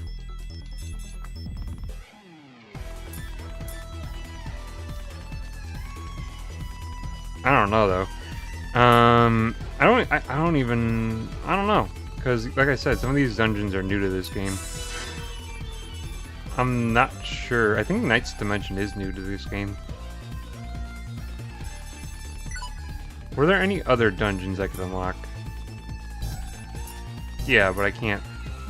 Rebeat Resort is from Rebirth 2. So that must be a new one that they added in. So a lot of these I can't even add in. See, with that said, I kind of want to check out the other dungeons and then see if I can obtain the resources I need. I think, yeah, these are definitely from this dungeon is from a later game for sure. Crying out loud, I think this one was either Rebirth 3 or it's either Rebirth 3 or Victory 2 that did added this dungeon. Probably Rebirth 3. Because, or, yeah, probably Rebirth 3. I don't know if they would really cross content with, whatever that one game was called. Holy crap, you get a lot of XP in this area. That's kind of ridiculous, the amount of XP. Anyways, I went off on like 5 tangents at once, and then I forgot what I wanted to... I know one of those tangents was about, the Steam Deck. But I think the Steam Deck is cool. I think my main point with the Steam Deck was like it's too big. So I rarely use it anymore, to be honest. I got a GPD Win Mini for portability. I just use the hell out of that thing usually when I want to play games on the go. Or play games like on a PC handle. I usually play it on there. Which is it's pretty decent. I like it. A decent amount for gaming. My right trigger is broken on it though. So they kind of put some sketch springs in the triggers, which is like my only complaint. I rubber banded the trigger back so it wouldn't depress. So I guess that's the solution. Because I didn't want to fix the trigger myself. Like I don't even know if I could. Like get a new spring and put the fucking new spring in the trigger, and then sounds like too much work. So I just used a rubber band, and honestly, it actually holds tension pretty well. Which is just a funny way to do shit, but it works. So if it works, it works. So who gives a shit, right? You rubber band the trigger on your fucking controller back, just because you don't want to, ask for. I probably had to. See, the thing is, they don't even like they don't sell the triggers online. So I don't know exactly how I'd probably have to get in contact with GPT and be like, hey, can I get a new trigger? Which I don't want to do. It's a Chinese company, so they're kind of like hard to get in contact with and like do like RMA or like customer support or anything like that. So I just rubber band the bitch back, and then it works fine. I don't have to worry about it past that really. But I don't know. That, like I said, portability wise, Steam Deck. People are like post pictures of themselves and they're like, oh my god, like the Steam Deck portability. It's like, dude. What do you mean? That thing is not portable. Like, okay, yeah, you can take it places, like, portably? So, you can play it, and it's like, but nah, dude, it's not portable, really. It, like, in the sense of, if you're, like, literal sense of the word, yeah, it's portable. But it's, like, it's not portable. Which is my main issue with it. Which is why I don't use it that often. Because I like portable, not like... That thing is just monstrously huge. Like I said, not a bad thing. I mean, like when I played Kiwami 2 on it, it was like beautiful because the screen was so huge. But I don't know. It's a matter of opinion, I guess. I know a lot of people who love their Steam Decks, and like I said, I loved it when I got it, but things just kind of changed to where that big form was kind of annoying, I guess you could say. And so when it got to that point, I just didn't want to really use it anymore.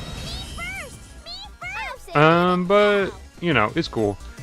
But what it really did, though, I think the point that I was kind of ripping off before was that the Steam Deck really... Do I not have high jump? I don't think I do.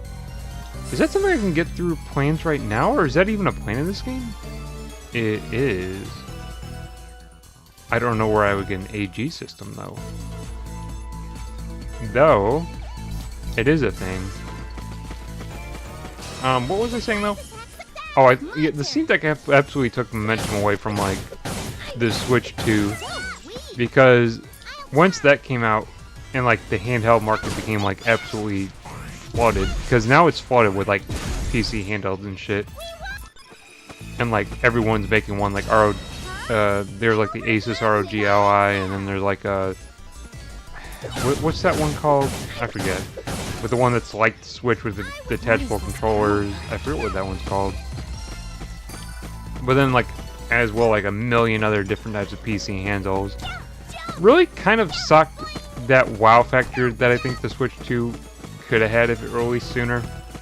Because now that wow factor isn't going to be there, because that wow factor was had by a lot of people with like PC handhelds. Because truly, when I played the Steam Deck and I saw Battlefield 1 running on it like beautifully, like just running 60 frames per second with like amazing graphics, like that was like, oh my god, this is amazing that I'm holding this in my hands and getting those type of graphics.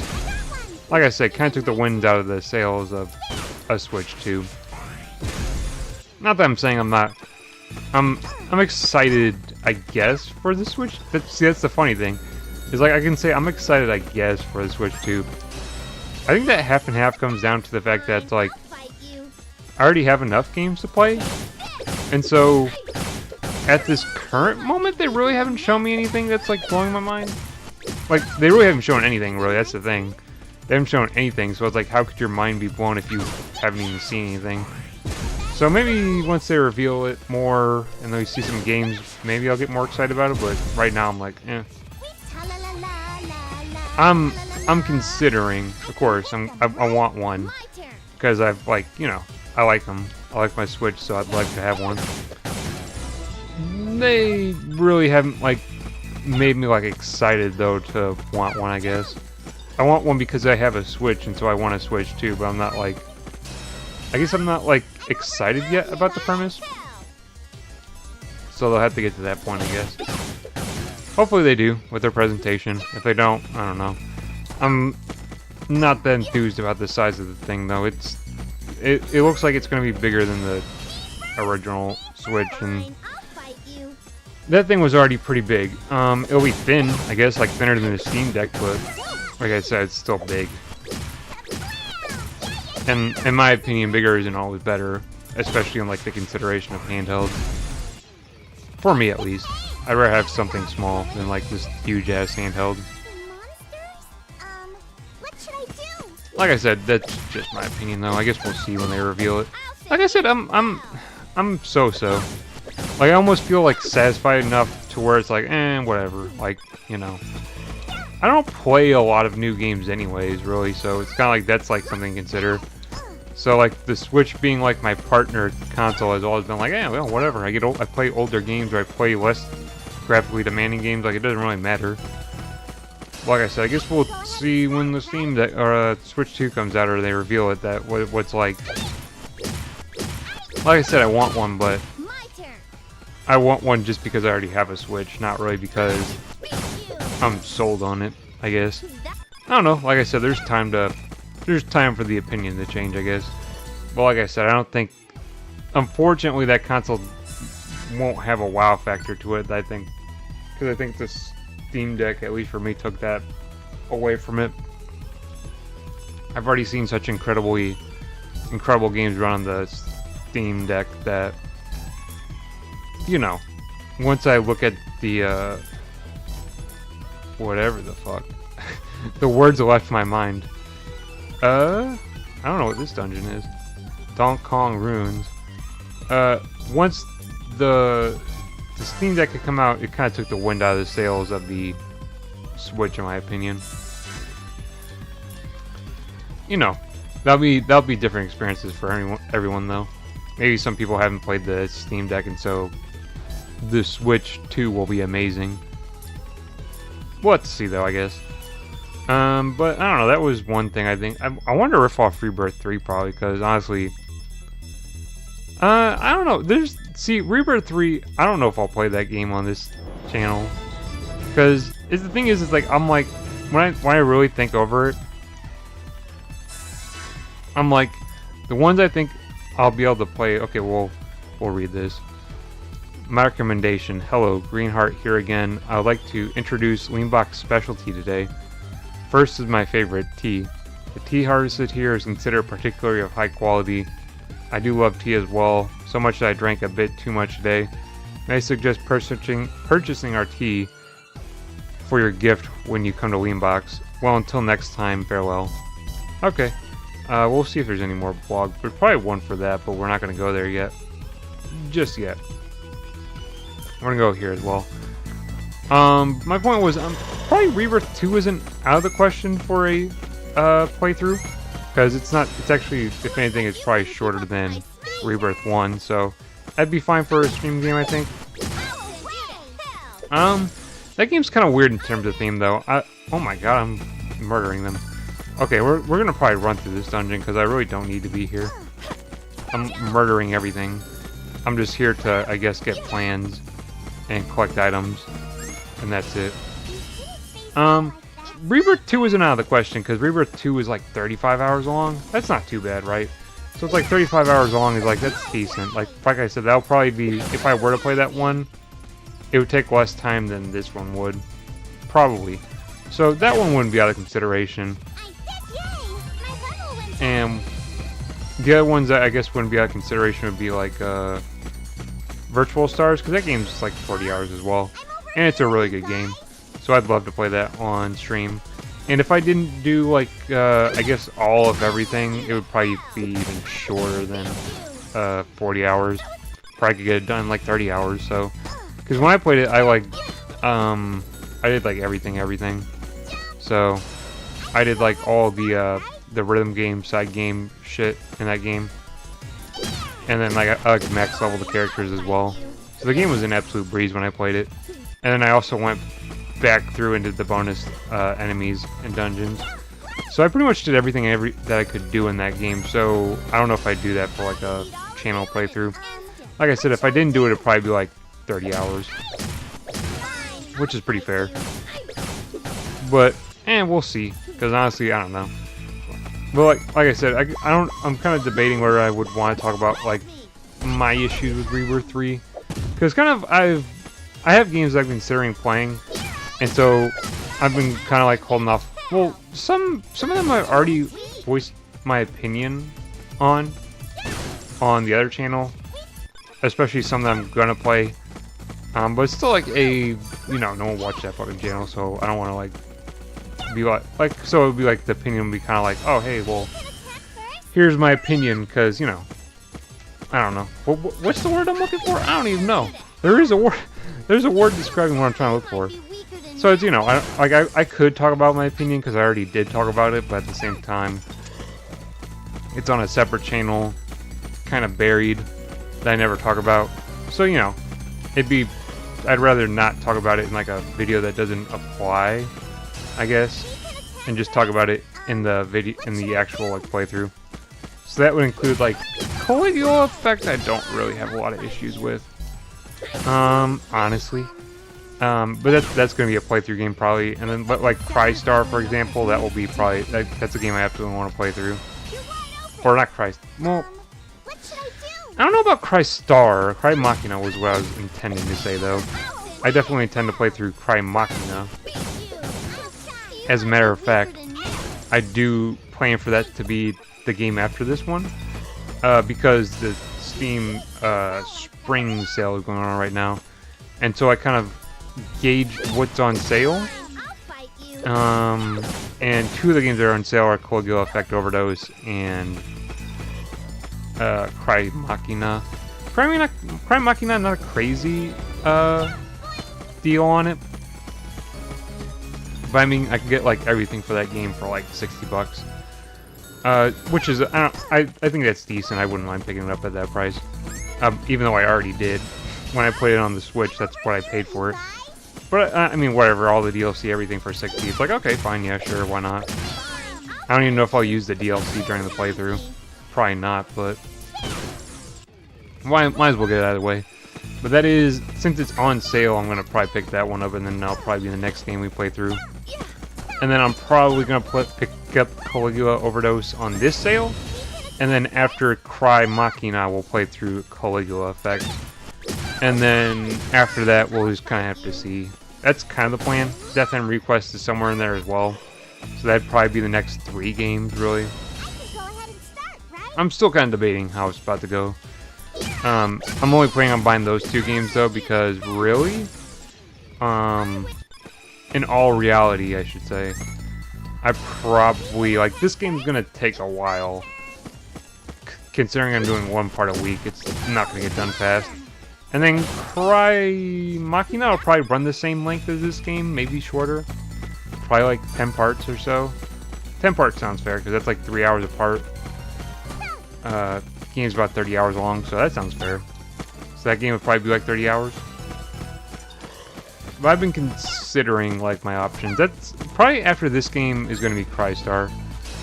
Or, I keep saying Crystar, I mean Cry Machina. Because I thought about Crystar as a game to play. You might be weaker than Though I honestly don't know how interesting it'd be to play. It's a great game. I really like Crystar. Debatably more than Cry Machina. It's kind of it's kind of one of those it's kind of one of those like situations where it's like I don't know. Like I said, I'm gonna play Crystar or Cry Machina, and so my opinion on that game, I'm gonna have plenty of time to voice it. I have very strong opinions about that game.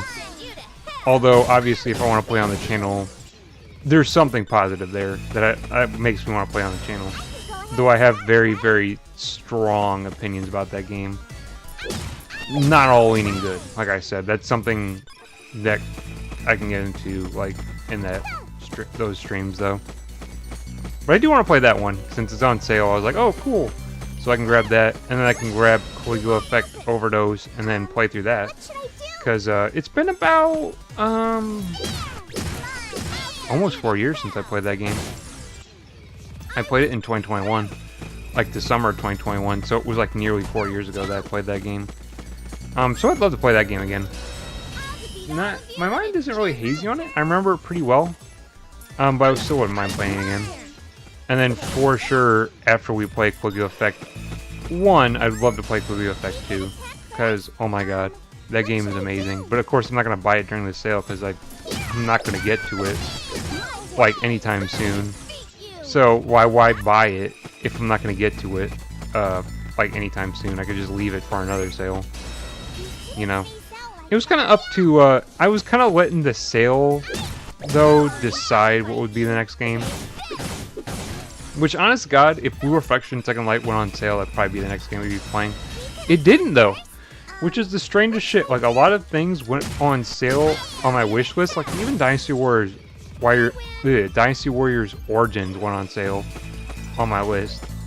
And that's, like, relatively new game. But it's still went on sale for, like, 20% off. Fucking Blue Reflection Second Light, still full 60 for that game. It's like, what? What? Like, dude, that game's, like, old now. Like, 4 years old. Or like 3.5 maybe, released in November of 2021. Still, that game is old now. It's not like it's a new game. So why are you charging? Why are you not doing a sale for it? But I don't know. I really wanted to play that game again, and the fact that they're not doing a sale on it kind of made me upset. Because I was like, I want to play this game on stream, and then they're like, nah, you're not about to do that. It's like, how long are you gonna make me wait? And they're like, I don't know. We're gonna make you wait a bit longer. I'm like, God fucking damn it. I don't know. I wanted to play that game on stream. I'm kind of disappointed that they didn't do a sale for it. Because, by God, I just wanted to play it again. And you know, I wanted to do it on stream to be like, hey, everyone and anyone under this planet should play this game. Because, holy crap, it's underrated. But I guess that won't be anytime soon, so oh well. My disappointment is immeasurable and absolutely is nothing ruined because, you know, it didn't matter that much. I can always get on it. I guess the summer sale, maybe they'll have it on sale, hopefully. I wouldn't mind paying $60 for it. But if I can get it on this sale, I'd rather do that. Because honestly, the game is getting the game for anything. Whoa, I bumped the microphone. Whoops. Getting the game for anything less than 60 is a steal. just how great that game is. Because I paid $60 for it when it came out. That was such a weird decision I had made. I'd never played Blue Reflection. Guess this is good. And I caught wind of Blue Reflection Second Light coming out. Don't remember exactly how, but I just kind of, it was kind of like how I caught wind of Crystar. It was just kind of out of nowhere. And so I saw it and I was like, yeah, why not? I'll play that. I think the pop filter is kind of off, but I don't know if that matters really. I saw it and I was kind of like, oh, that looks pretty cool. You know, I'd play that. And so I put down the money to pre-order it because I don't know. I wanted to play it when it came out. I don't know. Like I said, I had no real like reason to, because honestly, I hadn't even played like a lot of Gust games. Like Gust games, I don't play those really. So like Atelier games, I never played them. And even after I really haven't played them. Like, I think after I played Blue Reflection Second Light, I've only played one other Gust game, which was Atelier Riza. And I can't even say I really played it because I bounced off of it after 5 hours. And so, it's a weird pick for me just to go like, oh yeah, Blue Reflection Second Light, this game from this company I have no association with, and I had very minimal knowledge about the game. I was like, yep, pre-order. And so, and I was locked in. Like when it came out, I was like, hell yeah, I'll play it. It was like fate drove me to buy that game and play it. Because really, I had no reason to play it, or even buy it, or even consider it, really. Besides the fact that it was a JRPG. Literally, that's the only reason like I had to consider Blue Reflection Second Light. Was like, oh, it's in JRPG. Okay, yeah, well, there's like a million of those.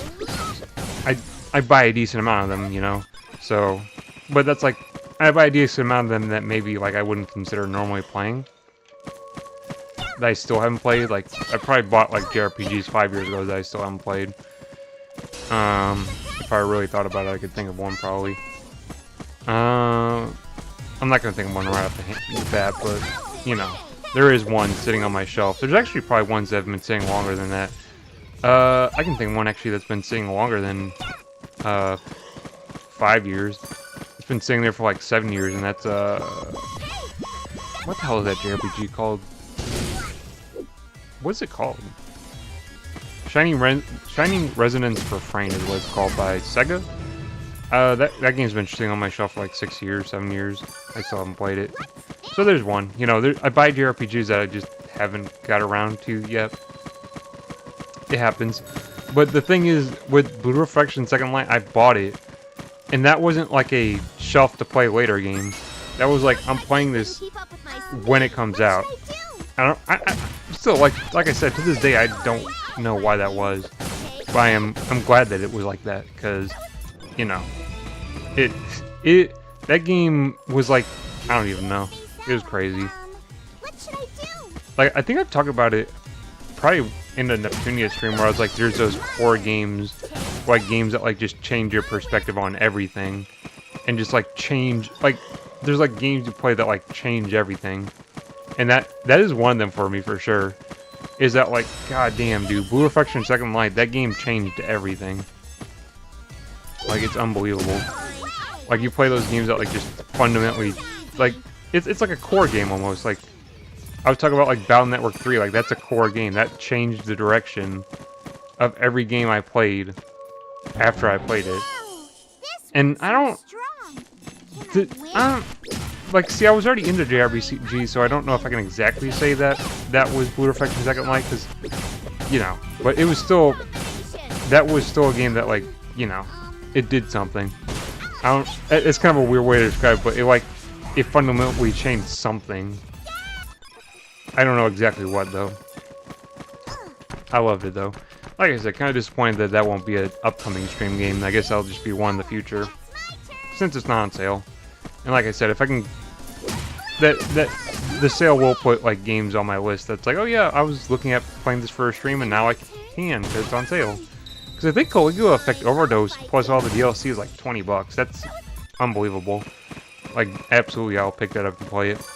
Even though it's not as good as the second game, still need to get through that one first to play the second game, so we will. play that for one first and then play the second one. Because in order, there's a lot of things in that game, and when I say that game, I mean Coelho Effect 2, that you can't really... It all links back... It's like a direct sequel, so you kind of have to play the first one to play the second one. Even though I saw a lot of people, and this kind of bugged me, a lot of people said, like, oh, well... Because the question was, someone was asking, like, do you have to know Coelho Effect 1 to play Coelho Effect 2? And a lot of people said, like, nah, you don't really have to. Which is a lie? Like, I don't want to call people liars, but that's definitely a bad opinion to distribute. Like, in my opinion. It's a bad opinion, because it's like, if someone were like, oh, you don't have to play Coelho Effect 1 to understand Coelho Effect 2, I'd be like, absolutely not, you gotta play the first one to understand the second one. Because they're directly linked. They're like direct sequels. Everything, a lot of things in 2 link back to 1, so you have to play the first one. And then people said, well, not really, but it's like, no, absolutely. It's not one of those instances where it's like, see, because I'm talking about skipping Crystar and playing Cry Machina first. Those, because technically Crystar is somewhat vaguely a sequel to Crystar, like vaguely. Like there are, but it's almost like it's in the same series of games, Crystar and Cry Machina. But you don't have to know Crystar to know Cry Machina. So it's like it is a sequel technically, but things that happen in Crystar don't affect Cry Machina, so you don't have to play Crystar to understand Cry Machina. Now, if you play Crystar and then you play Cry Machina, there are themes that overlap. And that's pretty much the thing that you can appreciate. It's like themes from Crystar that are in Cry Machina. That's like the only thing, though, really. Which is why I'm fine with skipping Crystar and playing Cry Machina, because I don't think Crystar would be a good game to stream. It's not that it's a bad game, but it's just not a good stream game. Mainly because a certain part of the game that, like I said, I'm not particular on speaking about spoilers, but there's a certain part of Crystar that just makes it like, oh god, like, I just wanted to beat my head against a wall.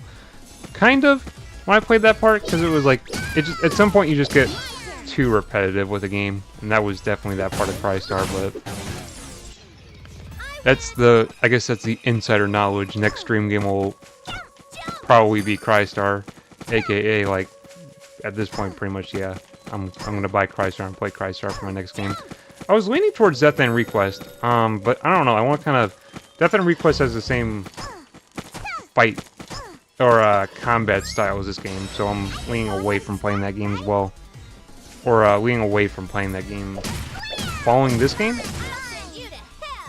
Because if I were to follow up this game with Death and Request, it'd be kind of a burnout. For me, at least, I think. Cry Machina won't be like that because it's an action RPG. So there wouldn't be any of that, for sure.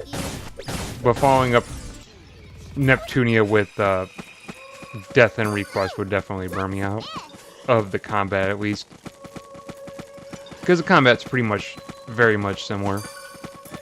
Not saying this is a bad combat system, but like I said, I want to kind of avoid that potential burnout.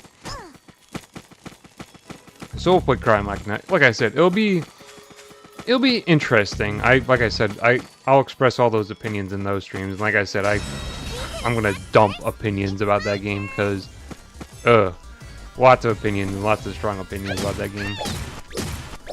Like I said,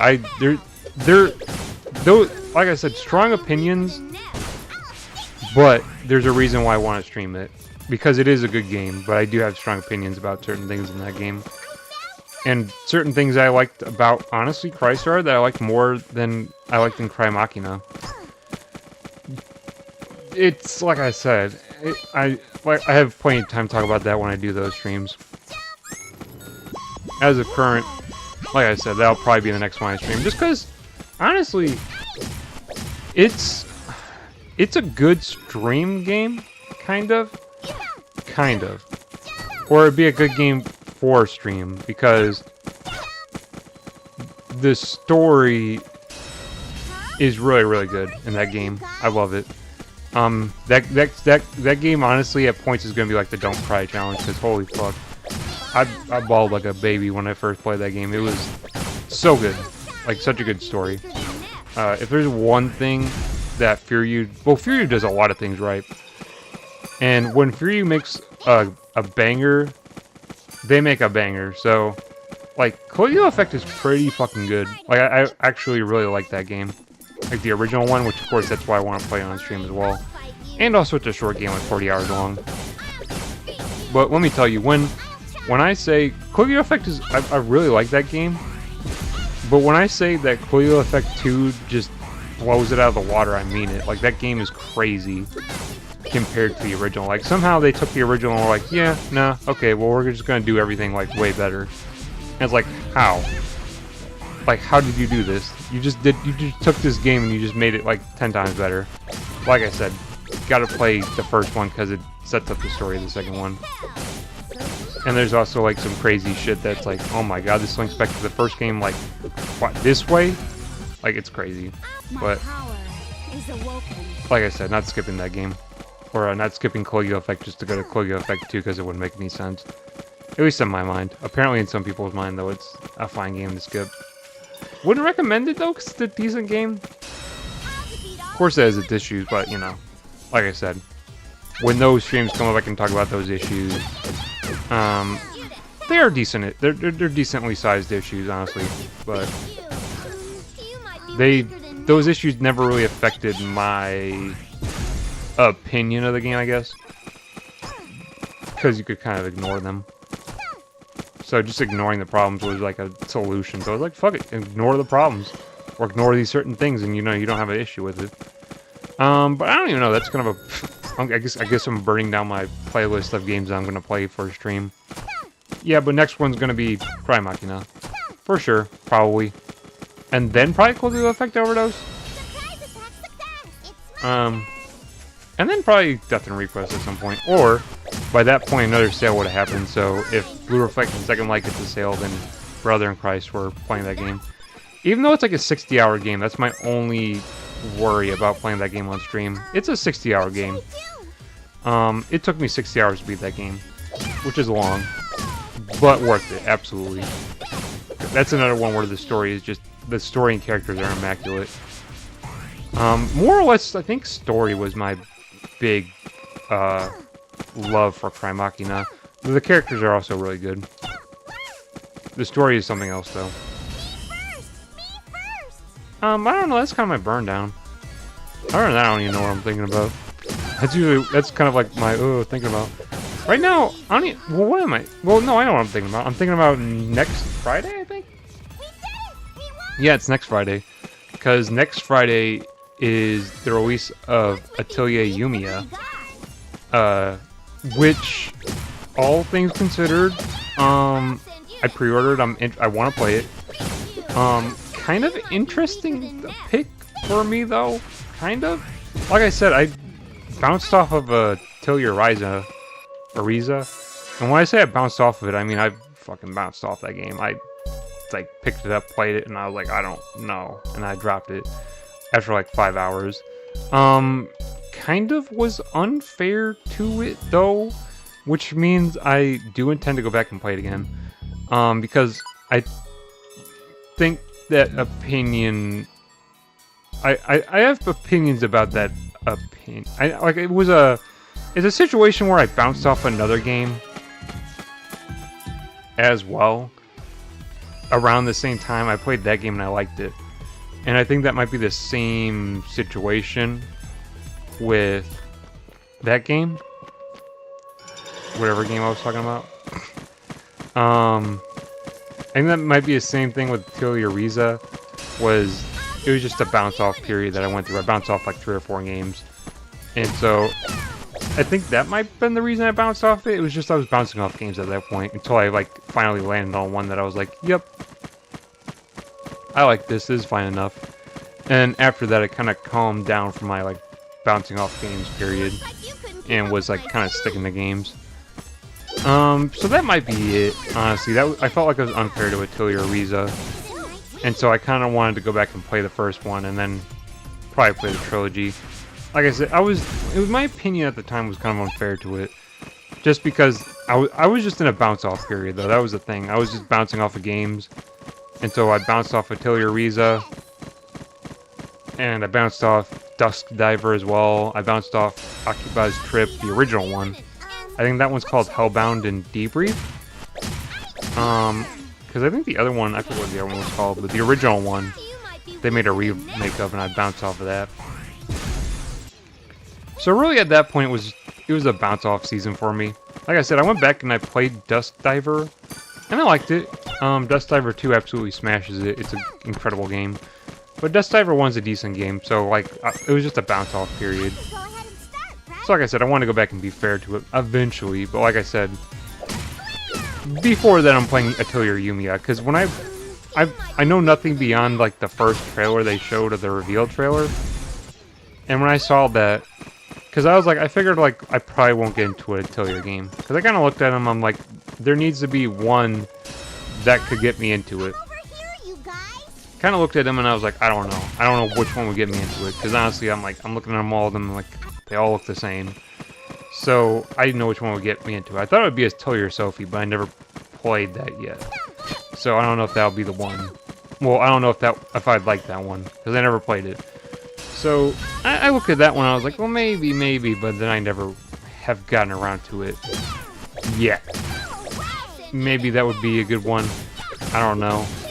But anyways, Atelier Yumiya is coming out, and the stylization of the game, kind of looking futuristic, kind of apocalypse, kind of like this weird futuristic apocalyptic. I don't know. The vibes I got from it really caught my eye, and so I looked at it and I was like, oh yeah, this is the one. This is the Atelier game that'll get me into Atelier. Surely, this will be the one. I think it will though, because I'm looking at it and I'm like, I'm being honest with myself. I'm like, I really like the vibes here that I'm seeing, and so honestly, I don't know anything about it beyond that, like the initial trailer that I saw. But the initial trailer was enough to sell me on it and be like, this might be it. Like this might be the Atelier game to get me into Atelier games. It might be. I don't know. We'll have to see. Like I said, I'm kind of, I'm clearing my schedule for it, I'll say that much. Which is something I honestly don't do very often. Like, I don't usually, like, the last time I cleared a schedule for a game was, Cry Machina. Like, I cleared my schedule to play that game. And that was like a year and a half ago. So, I'm clearing my schedule to play the game. Like, once I get through my current game, which shouldn't be any more longer, or shouldn't be that much longer, I'm going to pick up Atelier Yumiya and I'll play it. So I think I'll be able to beat that game before it comes out. So I'll probably play it the day it comes out. So I don't know. It's weird because, like I said, this is not a series I'm into. I just have a feeling. I have a feeling this is the one. I don't know. We'll have to see. Like I said, I don't know. But that's going to be a game I'm going to play just independently on my own. But like I said, maybe this is the one. Maybe Atelier Yumiya. I'm kind of excited. Like, I don't know. Everyone talks about Atelier games all the time. And it's like, I bounced off of Riza and I never came back. So like I said, maybe this is the one. Well, either way, next Friday I'm going to be, well, next Friday, probably before stream, and then probably after stream I'll play it. Because that'll be a stream day. But probably before or after, well, before stream and then probably after stream I'll play it. With like what little time I'll have before stream I'll play it. Because like I said, I'm thinking this is gonna be it. Like I'm thinking out of all the Atelier games that I could play, this is gonna be the one. But I don't know, maybe that's just me, like, I don't know, playing it up in my mind. Like, just going like, yeah, this is definitely the one, and then I bounce off of that one too. That would kind of suck, because then if I can't, I'm kind of wholly convinced that if I bounce off Atelier Yumiya, then I'm never getting to an Atelier game. So I don't know. We'll see though. We'll see. I'm interested in the. I'm kind of excited to play it though, nonetheless. So next Friday will be, I think, fun. That's not gonna be a stream game, like I said. That's just gonna be something I'm playing on my own time. But I'm excited, maybe. No, I'm excited to play it because, like I said, I have a feeling, and I kind of got that feeling when I played when I saw Blue Reflection Second Light, and I was kind of like, this is the one. I'm thinking this might be the one. So, if at the very worst, I'm just hoping that it's a fun game at least. So, which it should be. I guess we'll see next Friday, or it won't be. I guess it won't be. We'll see next Friday because it will probably take like. It'll take. In my opinion, it takes like a full playthrough to get proper opinions on a game, I guess. So like I said, I can't form an opinion until your reason I played 5 hours bounced off of it. That's not enough time to assess the game. I can just say that I played it, and I didn't find what I was looking for, and I just kind of bounced off of it.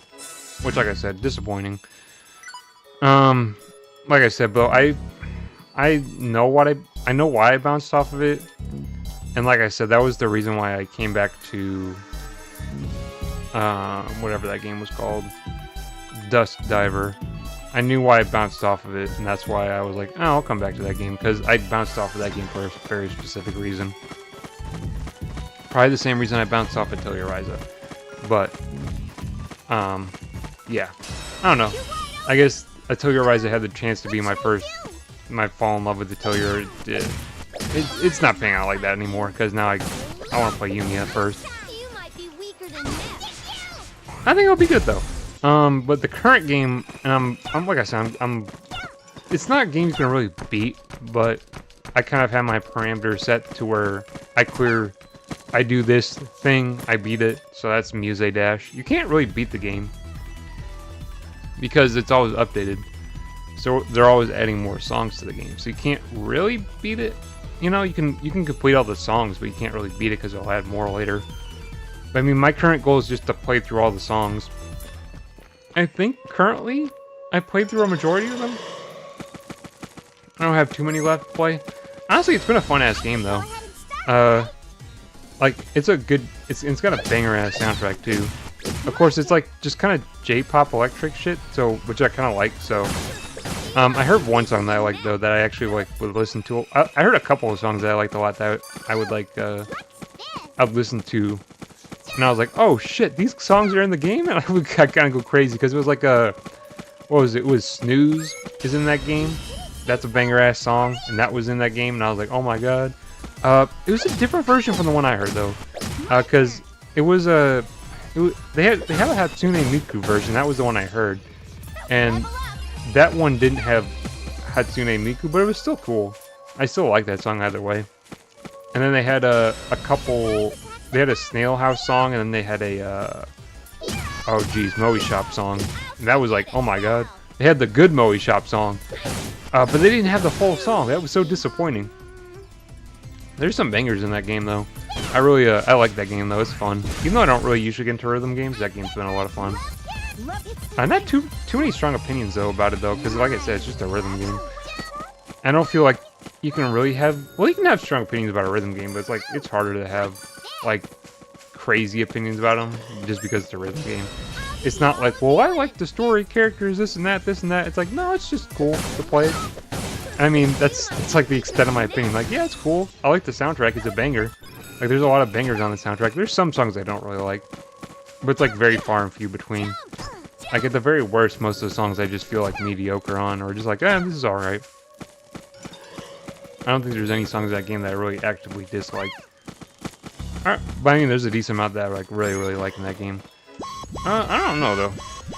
I'm like I said, I've listened and played a majority of the tracks, so probably once I'm done with that, I probably will be done with that before Yumiya. And then after that, I'll probably just replay tracks until Yumiya comes out. Because I really don't want to squeeze anything between.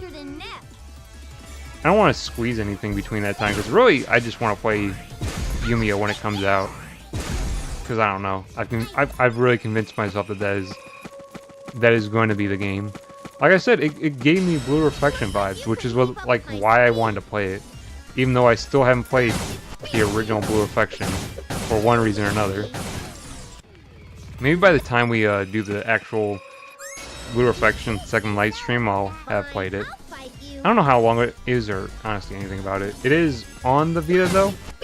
I do have it patched on the Vita for English, so I could very much play it. Or very well play, I should say. Though, currently, I don't know. I'm not gonna play it like, not my next game for sure, because like I said. Okay, I saw the volcano. That's one of the ways to get to Coliseum, and I know that. Because that's what the guide said. I don't think this game had the volcano levels. So this game's kind of backporting levels from other games. But I don't know. That's kind of where I'm at right now. Tons of things. But like I said, I'm excited for the next stream game being Cry Machina. I'm a bit worried though, because for sure I can't tell you how many times or how hard I cried playing that game, but dude, it was some waterworks when I was playing Cry Machina. And I mean, it's just immaculate, like honestly. Like they're, like I said, strong opinions about the game, for sure. Like, won't hide that I made a video about it, yeah.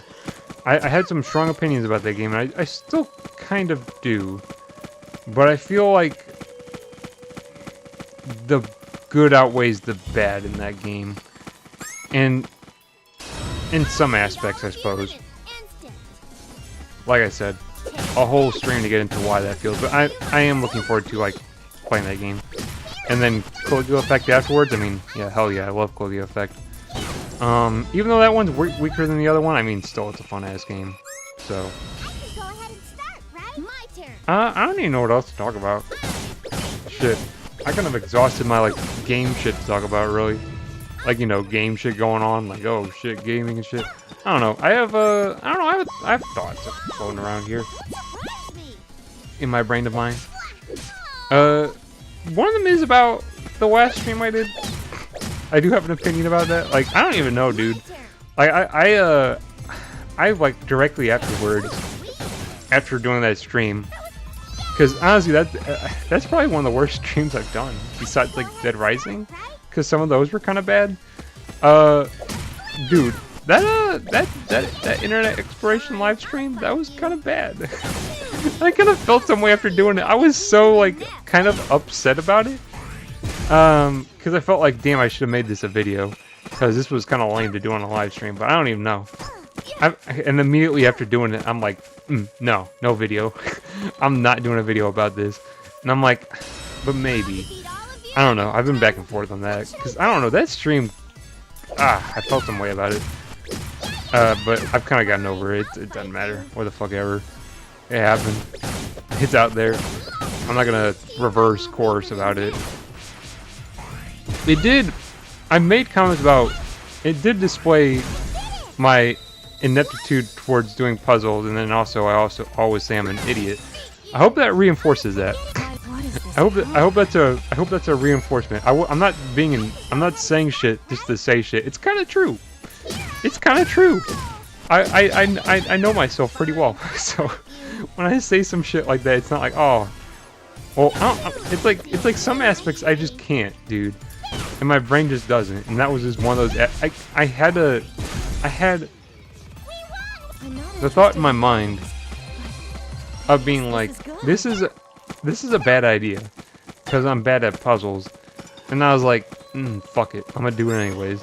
I had the thought before doing the stream. I was like, I should pick something else besides. This website. It's a puzzle website, and I'm not good at puzzles, and I'm not good at solving shit. And my brain was like, nah, send it. We're doing this. Because I had another one that I could have done very well, and my brain was like, nah, we're gonna do this one. And yeah, I showed how bad I am at those. So, whoops, I look like an idiot, but you know. But still, the main point I was trying to make though is like, my brain keeps going back and forth and back and forth. I'm like, highlights video, and then one part of my brain's like, no, absolutely not. That would suck. But at the same time, no? I could, like, yes, I could do a highlights video for it. Because, realistically, any of the stupid shit and issues I had during that video, I can fix. Like, you can fix hella in a editing. Like, it's ridiculous. Like, I could, like I have a few videos where I'm like, ugh. Like, I'm kind of feeling like, I know I can fix them in editing and make them better. And so that's kind of how I feel about that live stream as well. I kind of feel like, oh, that was a bad one. But then I'm also thinking, oh, I can fix it. Because that was kind of how I felt about the Man in the Suit stream. I felt the same way about that one. And come to find out, I was able to actually fix it up pretty decently. So like all those things I was thinking about, like, oh, I don't like that. Well, I kind of fixed them. So I feel like I can do the same thing for that one, but I don't know. I'd really have to look at it and think about it. It might get pushed off till like later. It could be a highlights video, but it would be a short one too, probably. What should I do? Because honestly, I cut a lot of shit out, but like I said, I've been back and forth on that. I'm like, I can fix it. Because I know I can fix a bad video usually. Kind of in editing. Like, you can fix a lot of things, honestly, in editing. It's usually, the thing about editing is, like, you just don't even consider it at the time. You're not even considering, like, oh, I can fix this. Like, I can make this better. And that's very much the case. Like, I can make it better. I can fix it. It's just like, like, it'd be short. Probably one of the shortest ones I would have done up to this point. But I don't know, I'm back and forth on that. Well, you know, it happened. I also kind of felt back and forth on it because of the way, I don't even know. I felt like, well, maybe I should just leave a live stream and not make a highlights video of it, because the highlights video I feel like would be kind of like, well, then maybe the owner of the website is gonna look at it and be like, oh, hey, isn't that kind of funny about it? I don't know. I don't know what I felt like that. I've just gotten the vibes. I don't know. From reading through some of the things on the website, I just kind of got a bad vibe, and I was like, So that was another reason why I didn't really know if I should make a video about it or make it into a highlights video, because I just got bad vibes. I don't know. There was some way about which it read, the website, I mean, or like the terms of use or whatever. Something about it just read a certain way towards, like, I'm getting bad vibes from the person who wrote it, I should say. And so, I don't know. I'll have to see about that. I'm gonna want to escape. Is it my turn? I haven't saved in a while. It's my turn. We're pulling out. I'm gonna say that now. Oh hell yeah, we're pulling out. Tired. Yes, please. Let's run. Good shit. We're getting out of here. Holy crap, I just got sacked hard. Dude. Yeah, Pishi got KO'd, damn. I don't think I can do this dungeon. Because Pishi just got fucking sacked, dude. Holy crap. For our... In this dungeon... Is it the drop points that I'm looking at for the Coliseum? Because I could always run around the dungeon. See, Pishi got so fucked up. I had to be careful then. So I'm gonna look for the drop points and see if I can get what I'm looking for that way. Because otherwise, why is Compa the lead? Oh, probably because Pishi got downed. We'll set her back to lead. If I can get the resource I need from the drop points, I'm gonna do that. I don't want to fight, because leave me alone. Get away. I don't want him following me. I got sacked super hard, or at least fucking Pishi did, dude. She got fucked up. So, see, that didn't look like the right thing. Will be? Night Moon Grass. That doesn't sound right. Oh, I don't think I can get it from drops. I think an enemy drops it in this dungeon. That's gonna be bad. Healing Grass. It looks like it's a... It looks like it's not a drop from an enemy. I bet it's the powerful enemy that drops it too, which would be great. That means it's gonna make me wait to get what I want. So, that's always fun. Oh shit, Crimson Stone. Oh shit. Actually, I got 2 of them right there. Cause seriously, if I can... Oh, there's the next part of this dungeon? If I can get the plans to do the Colosseum, trust me when I say you can sack the fuck out of everything, because you can level up so fast in the Colosseum. It's kind of ridiculous. You just fight high level characters and they just pull you out of like whatever. That's not what I'm looking for. I think there's a couple more drop points. I don't know where they're at though. I see one. I think I saw a treasure chest over this way too. So yep, okay, we got the... Dude, this is about to be bad. This is about to be really bad. Because honestly, now it's about... Battles are about to become a breeze, I think. So long as it's the way I remember it being. Which it should be, because I really haven't played this game that long ago. And the way I remember it being is, as soon as you get the Colosseum, you can level up, like, so fast. Like, it's ridiculous. So I think in one spell swoop, I could probably go from level 50 to level 60. Just from, like I've jumped 10 levels doing Colosseum before, so I think I could probably do it here. Which, if that's the case, we're about to probably just... We're gonna breeze through this game, honestly. Like I said, if that's the case. Meaning that this dungeon would be easy and like everything would be easy. But, I don't even know what else I was thinking about. So I don't know, I'm thinking, I guess I'm thinking about next week, because we're going to be doing additional, because the streams for next week I already know what I'm going to do for those. I kind of already know in advance most of the time what I'm going to do. The only thing in question is like my next set of like, either YouTube Gray Live or like, whatever what do I call it? YouTube Gray Live or like Internet Exploration. And then a game stream. That's kind of a set of streams that I'm not confident on right now, like what I'm going to do.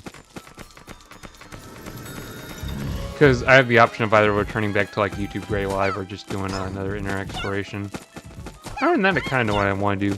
Because honestly, it's kind of breezy. Because usually on the Monday, Fridays, I do like a gameplay on Monday and then I do a scary game on Friday. And right now, that's kind of breezy because I just do Chill as Art games for the horror games. And so I'm like, oh, we're going to do a scary game? Chill as Art, of course. And I have like a bunch of them installed, and so I just kind of throw a dart at the board and I'm like, okay, well, this one's the one I'm playing. Because literally, that's what I did for the bathhouse. I played the bathhouse and I was like, I just picked one from the list I had installed. I was like, okay, the bathhouse. And I knew nothing about it. I think that's the Colosseum. Yeah. So this is going to be... Colosseum is just pretty much battling enemies. Information? Polytown? What is this? Say, Iffy, what's that funny looking yellow bear thingy over there? Yellow bear? What in the world are you daydreaming about? What's that? I've never seen such a thing before. What am I thinking? It sounds familiar. Polytown? I can see it in my head, but I don't know what it's from. I can literally see it. What character is associated with Polytown? If I'm thinking about the right one. It's so cutesy, like a teddy bear. I think he's just his own standalone character, actually. Or maybe he's associated with a character. I don't know who, though. Polytown, yo girls, or gals. It talks? What, you gals never saw a talking bear before? Dude, it's a Teddy from Persona 4. Well, is there something you want? I got a deal for you. Beat me and I'll give you something good. Something good? Ooh, like pudding? Heh, well that for you Well, that's for you. Well, that's for you to find out. But you're gonna have to beat me first. Oh, the fuck! I didn't ask to fight. Excuse me, brother. I didn't want to fight. Good thing I saved. Holy brother, I didn't want to fight. I'm gonna get my ass whooped. I didn't want to fight. Why am I fighting? God damn it. Thank God I saved. Right? Right? Oh. Dude, I was sweating so hard. I was like, did I save? I saved. Oh God, that was a bit worried. I was actually kind of legitimately worried for a second. I was like, I saved, right? Because I remember seeing the save. I have a bad habit of not saving. I think a lot of JRPG. Oh shit. Oh, wait, how where am I? Where am I? Oh. Yeah, we're good. Okay, yeah. Okay. I was so worried. I just lost 2 hours of progress because I didn't.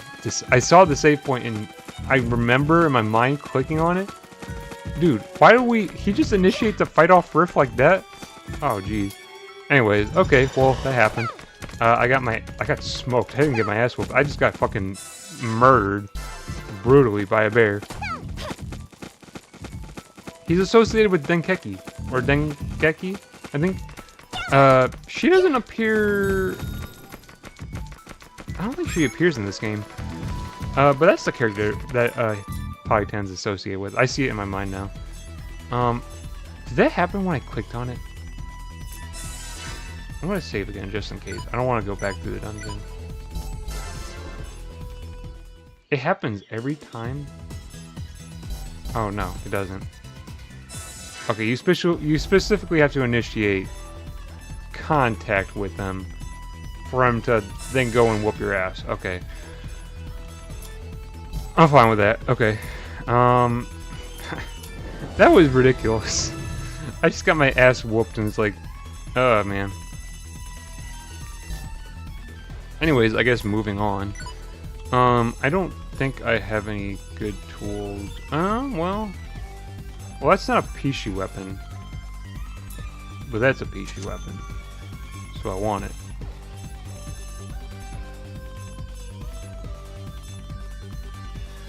I have some pretty expensive weapons equipped. I only have 1 tier to go up on her.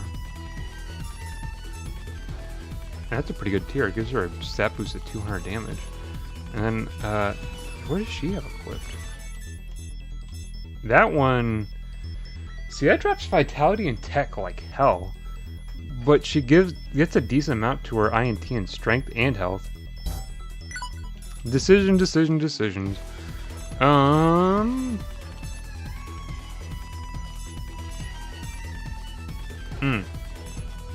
So... Imagine Pishi gets a decent boost. Oh yeah. Okay, we'll go with 3 crossbite bracelets then, and then Life Ring is pretty much you stick with that throughout the entire game because it's just good. Okay. We'll try to avoid ass whooping any further because that had me sweating bullets there for a second. I was pretty confident I saved, but that still made me second guess whether I saved or not. I'm not gonna lie. That was mildly worrying that I thought I lost everything. Or lost 2 hours of progress. We're gonna do Coliseum though. Recommended, okay. So I think we'd be good to fight these level 60 doggoos. If I remember correctly, which I think I do. They get the first move though, and I don't like that. Am I gonna be able to beat them? I don't know. I might get my ass whooped in this too. I might have jumped the gun on how many levels I was scaling. Yeah, I was. Wow, they're not doing anything to him. Am I tripping? I must be. Okay. Can I Yeah, abstain. Yeah, because I can't beat him. Let's try these though, baby bugs. Oh man, they look strong. They shouldn't be, really. Well, they're taking hits for level 42, honestly. But yeah, like I said, we should be able to level scale pretty decently here. Which, like I said, if I can do that, this game's about to be easy. Because you can literally just level up so quickly. So how much XP am I gonna get for that? Nothing. Okay, did they fix it in this version is what I'm thinking. So am I not gonna be able to level scale like crazy? Because if you can't level scale like you could in the Vita version, then, you know, that's gonna be that, honestly.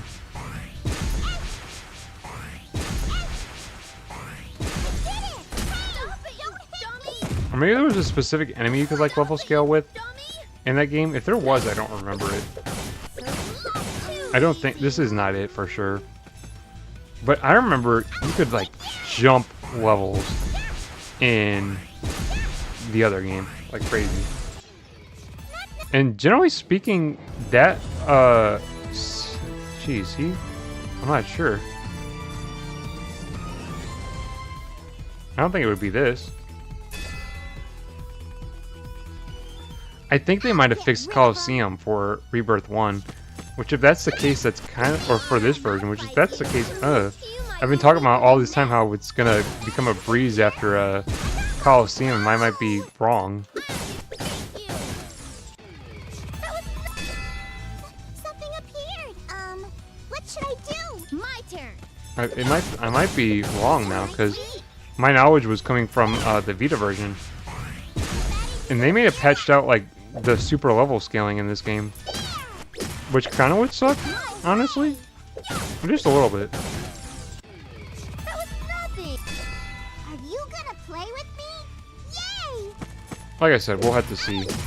I'm not 100% because if they removed like the power leveling from the Coliseum, then I'm gonna look like a doofus for like saying like so many times, like, yep, once we get to Coliseum, it's gonna be a breeze. It's like, uh-oh. If they remove like the ability to like do crazy power scaling, then it's not gonna be a breeze. It's gonna be just a normal ass playthrough, which is probably fair. Probably should be doing that in the first place, but you know, I talked up breezing through this game so much that now that is being challenged, I am worried. Because all I was saying was, hey, Coliseum. Gonna breeze through the game after the Coliseum. I don't know if this is the case now. Because I'm pretty sure if it was like... But see, it's like the Doggoos are like 10 levels above. Okay, how long does this... This is like what they did in... So once they reintroduced the Coliseum in the later games, they were like this. So I am curious? Because this is exactly what the Coliseum, or at least this part, because you can actually get XP from it, obviously, from the other battles. But this kind of like survival mode was, that was what they did in, like, Sister vs. Sisters and all that. They also added the Neptunia tower back, which is kind of weird. I don't think I played that much in Sisters vs. Sisters, though, because I was just kind of over the game at that point. They're like, oh, you unlocked the Neptunia tower, and I'm like, no, I don't want to play that. Or I don't even think it was really worth playing. It wasn't like, I don't think it was like the Neptunia tower in Action Unleashed, where you could just, what the hell is that? Is that, oh, that's one whole ass, oh no, that's two enemies. Damn, she can't transform. Fine, I'll fight you. Do I want to fix that issue, or do I just tank them? I'm gonna tank them. I might be making the wrong decision here. But if I might be making the wrong decision here, I'm gonna tank them. Like I said, not making the wrong decision. No, I'm not making the wrong decision. Tank them. If they split in any way, I guess I'll just tank one of them. I don't even know. I was thinking about something. Yeah, I'm worried that the Coliseum isn't one I know it to be. Because I played, I guess, honestly, in all reality, I guess I played just a different version of Rebirth. And the differences might be significant enough to where they patched out certain things. Instead of just adding content, which would make sense. It'd just be kind of disappointing because that was just kind of a, you know, it makes the playthrough a bit tongue twist. It makes the playthrough a bit different. I don't have no idea how long this goes on for. I don't think I did this when I initially played through it. But there's got to be an enemy, I think, that if you fight it, it gives you just an insane amount of XP for no reason. So I wouldn't know what enemy that is. Okay, when does this end? Does it go for 10 rounds? Or how long does this mode go for? Because if it just goes forever, I'm not gonna lose. These enemies are a bit too easy. If it's like, oh god, what was it? In Mugen Souls they had a similar mode, but I think after 10 rounds it would be like, oh, I have still got her status effect. What was it called in Mugen Souls? I forget now. They had a similar thing like this though. I couldn't tell you what the fuck it was called though. It's been, I remember it though because I played a decent amount of it. Of the mode at least. At least in the original. I don't think I played a lot of it in Mugen Souls Z. I don't know how much I played in Mugen Souls Z. I think I played less of it than I played the original game. I think I played the original game for like 50 hours and I played the Mugen Souls. Or maybe, I don't even remember, dude. I don't remember. I know they were great games. It took about 90 hours total, so that just divided up, I think Mugen Souls Z took less time. Although, arguably, it's hard to say they're both actually really good games. Okay, I don't know how many rounds this goes for. Shit, dude, this wasn't a part of the plan. I probably should have just fucked off with leveling. And probably just went to the next objective. Whatever, I guess. Like I said, I'm not... I kind of have an idea of how many parts I could get through this game. Though, I'm not... It's not like a, in my mind, a requirement, I guess, to get through this game in so many parts. It's just like, okay, yeah, well, I want to get... In my mind, I can be like, yeah, I'll probably get through it in this many parts. Though if it doesn't pan out like that, then it's all, it is what it is. I forget what I was even going to say. I had some shit I was thinking about. I don't even know. Or not really. Honestly, I kind of dumped about everything. Like the next game I plan on playing and everything. Like, I don't know. I guess the next game I'll play won't be a Neptunia game. It'd be cool to play a Neptunia game again, but we'll give it a break. Like I said, I'd be fine with playing Rebirth 2 because I like that game. Rebirth 2 was actually Rebirth 2 used to be my favorite, and then my original opinion was Rebirth 2 was the best one, and then I replayed my opinion, switched to Rebirth 3. Even though my problems with Rebirth, I do have decent problems with Rebirth 3, but they're kind of, you know, like I said, I don't know how much I want to talk about it because I have mentioned the fact that the dialogue is like way too long. Like way too long. That's already been something I kind of dumped about on that game. That's one of my issues with that game though, is like cutscenes being way too long. Or like just excessive dialogue really. Which I feel like, you know, it happens in some games, but that game has like multiple moments where the dialogue's like, okay, well this is way too long. I feel like Victory, that was a problem that like stayed around for a while though.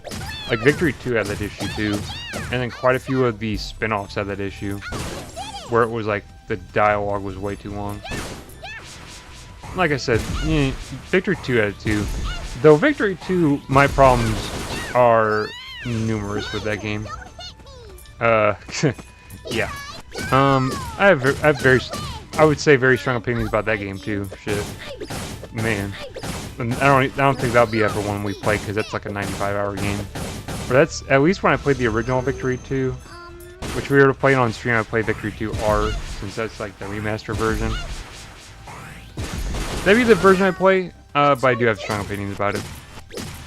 Just because, man. I mean, it's hard to describe like the issues, but it's because like, God, like, God, why? Like, there's a lot of good about that game, but there's also like a lot of things I don't like about it. But I don't know. I don't know. I guess I don't know, empty brain. Like I said, new PCs and everything. I think that was a point I had earlier, but I didn't really complete it. Like I've been spending hell of money on PC, and it's kind of ridiculous. Because, well, at least within recent, I had to buy a new PC to replace my old recording PC, which is done, and I'm actually really happy with it. That's my B-Link SCR8. I'm really happy with it. It's super quiet, which is good for videos. It sits on the top of my desk, which is also really nice. I don't think it's like too fast or fancy or anything like that, but honestly I don't need it to be. I just need it to be good enough to record videos, which it is. And like I said, it stays quiet, so it's like perfect. I didn't want something like fast, and like it also doesn't have crazy amount of ports on it, but I'm also fine with that because I don't need it to. It's not going to be a gaming PC for sure. It's literally just for recording and then maybe other miscellaneous shit. So, if it isn't like, you know, if it's not like the fastest or like the craziest computer, I don't really care because I don't need it to be. And then I also, I think I talked about this before, I bought a GPD, so I have a couple of GPDs if you can't tell.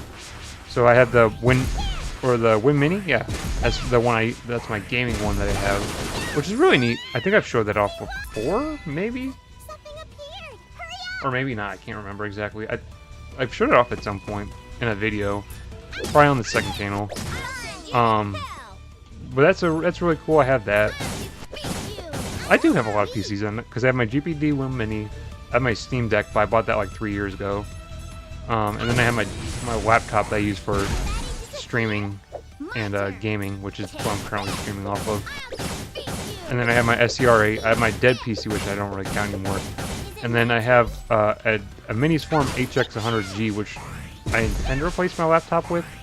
Not replace my laptop, but my laptop will stick around, but it'll get a break. And if something goes wrong with that, then I can always use my laptop as a backup. Because currently my laptop, I feel like it probably doesn't run as well because it streams, or it's on 3 monitors. So it's on it's got its own like screen that it streams off of because it's a laptop, of course. And then it has 2 monitors that which probably gimps it a bit. But then I have but my Minis Form is pretty much be like, hey, that's gonna be the PC to replace like using the laptop. So I think that would work out fine. And then I have my GPD Pocket 4, which I think I talked about that in a stream. Because that's now my editing PC. So I have my recording PC and then I have my editing PC. Which might sound weird that I don't record and edit on the same, but you know. The Pocket 4, I wouldn't want to record a video on the Pocket 4. Cause it'd just be weird. It's small. Ooh, error. We're dropping frames. That's no good. I hate that when that happens. Dropping hella frames.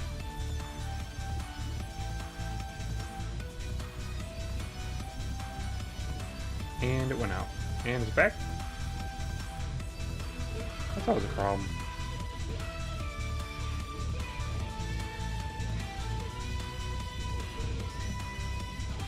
See, that's kind of what I'm worried about. I'm worried about having to kill the stream just because now it's having issues.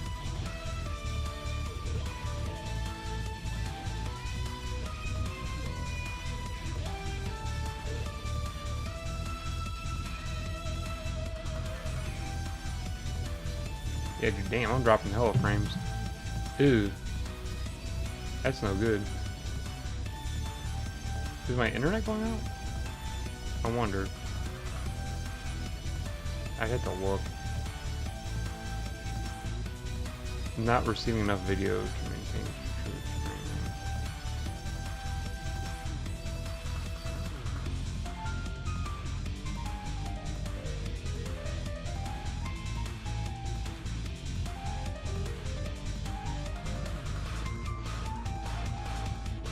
See, that's the thing. It's so weird. It bounces up and down when it does shit like that. So it's like behind right now. It's actually streaming to its normal rate. And then it's going down. That's weird. I hate that when whatever the heck does that. It kinda gets annoying. I guess the stream comes in like late. Oh, am I in control? Or okay, there I go. See, YouTube is funny with streaming. I don't know if that's just a YouTube problem, or if it's like that would happen on like Twitch as well. But I don't really want to stream to Twitch because that kind of, you know, I want to be on Twitch and then be on YouTube. I kind of like just being in one place, or having doing all my shit in one place instead of like being like, oh, I'm here and then I'm there and then I'm here and then I'm there. It's like, oh no. Like Twitch would probably be better for what I do, maybe. But at the same time, I just don't want to stream on Twitch. I'm too lazy. I think the thing about Twitch is like, I don't even know. I don't really use Twitch. That's why when I was like, I'm gonna stream. I'm gonna do it on YouTube because it's easier. It just keeps everything in one place, really. I forgot what I was. What was I even? I was yapping about something before the stream decided to die. Oh yeah, Pocket 4. Yeah. I guess it's weird to have two PCs to edit on. Like, shit, dude, we're still going. Jeez. I guess it's weird to have two PCs to edit on. Maybe? Maybe? Or one PC to record and then one PC to edit. Is what I meant to say. Because that's what I do. I have a PC to edit and I have a PC to record. So that's just kind of how it works. Of course, like I said, the PC I edit on, it's like a GPD Pocket 4, so I literally toss it in my bag and just edit on it when I get the time. Which is kind of nice. I don't know. It's nice to have that ability, not to sit in front of a desk for hours, at like a desktop or something, editing videos. Which was kind of why I didn't really like editing videos a lot, because I would just sit at my desktop and just click, click, click, click, click. And also, DaVinci Resolve 15 wasn't the greatest. I now recognize that. Kind of, looking back in hindsight, honestly, I recognize that. I didn't recognize that at the time, but now that I have DaVinci Resolve 17, I recognize it. That wasn't the greatest setup. So now that I have something portable, and actually like a lot better spec, I can look at it and be like, oh yeah, this shit's kind of crazy, honestly. I don't even know what. Yeah, I don't even know how long this goes on. So this is the survival mode. Does it just keep going? Can you just keep going in the survival mode, or is there like a I don't think there's the definitive end to the survival mode. Or if there is, it's sure as shit taking a long time to get there. Because I've been doing this for like a while now. And this was not my intention. I definitely know that this is not what I did to level boost back in the day. Does it go again? Okay, it do. I don't know. See, I don't know what the cutoff is. Yeah. Does it tell you? Oh, 18. Oh, yeah, it does. Okay. Input a name to be displayed on the... What? Input a name to be displayed on the rankings? Oh, it keeps going until you tell it not to. You don't see the box on there, but it says input a name to display on the rankings. I guess take that one. I guess you just keep going until you bitch out. Which is cool, I guess. Okay. If I'd known that sooner, I wouldn't have done it so long. Okay, I'm trying to find... I wish you got some XP from it. That's kind of stupid. I want to find the enemy that gives you a lot of XP. I don't know if I'll find him, honestly. My turn. That's kind of the issue. I don't know if I'll find the enemy that gives me a lot of XP. I don't know if they actually exist. That's kind of the issue. Is like, is this like enemy in the room with us right now that I can find them and like just get crazy levels? And I feel like I'm wrong, but I'm not wrong. And well, I'm wrong in this sense, I guess. But it was a thing in Rebirth 1 on the Vita. There was an enemy you could fight that would just get you a lot of levels. And it was relatively easy to beat. See, these are just kind of normal XP putouts. Was it this one? Maybe? Oh man. It's above our level. So maybe? They do damage. Decent. But can I beat them down is the question. Okay, we're gonna find out, I guess, if this was the enemy that you could beat the hell out of and get like XP. I can do damage. Like, pretty good damage to them, though. Can I hit 3 of them at once? Yeah, okay, there we go. I think this seems like the one. I have a feeling. Though, my intuition has known to be wrong. Except if we're talking about parasocial, then my intuition was always right. There we go. There we go. That's the one. That's why I like to see 12,000 XP. That's pretty good. That's pretty good. But honestly, they don't give you a lot of low-level ones. These are all pretty high-level shit. Like, this is pretty high-spec shit. Do shampoos do a lot of damage? I don't think they do. I'm trying to find that enemy. See, 10,000's a good, but that's not what I remember. Damn, those do damage. Do I do good hits? Ooh, yeah. No. Ooh, that's not gonna work. I'm dying. Yeah. Yeah. Okay, yeah, that was too high level for me, clearly. I feel like it was probably the doggoos that gave out good... But that does give out good XP, but how much XP am I skipping ahead of, really? Not that much, really. That's no good. Shit. Might as well kick off the story then. Because I think they fixed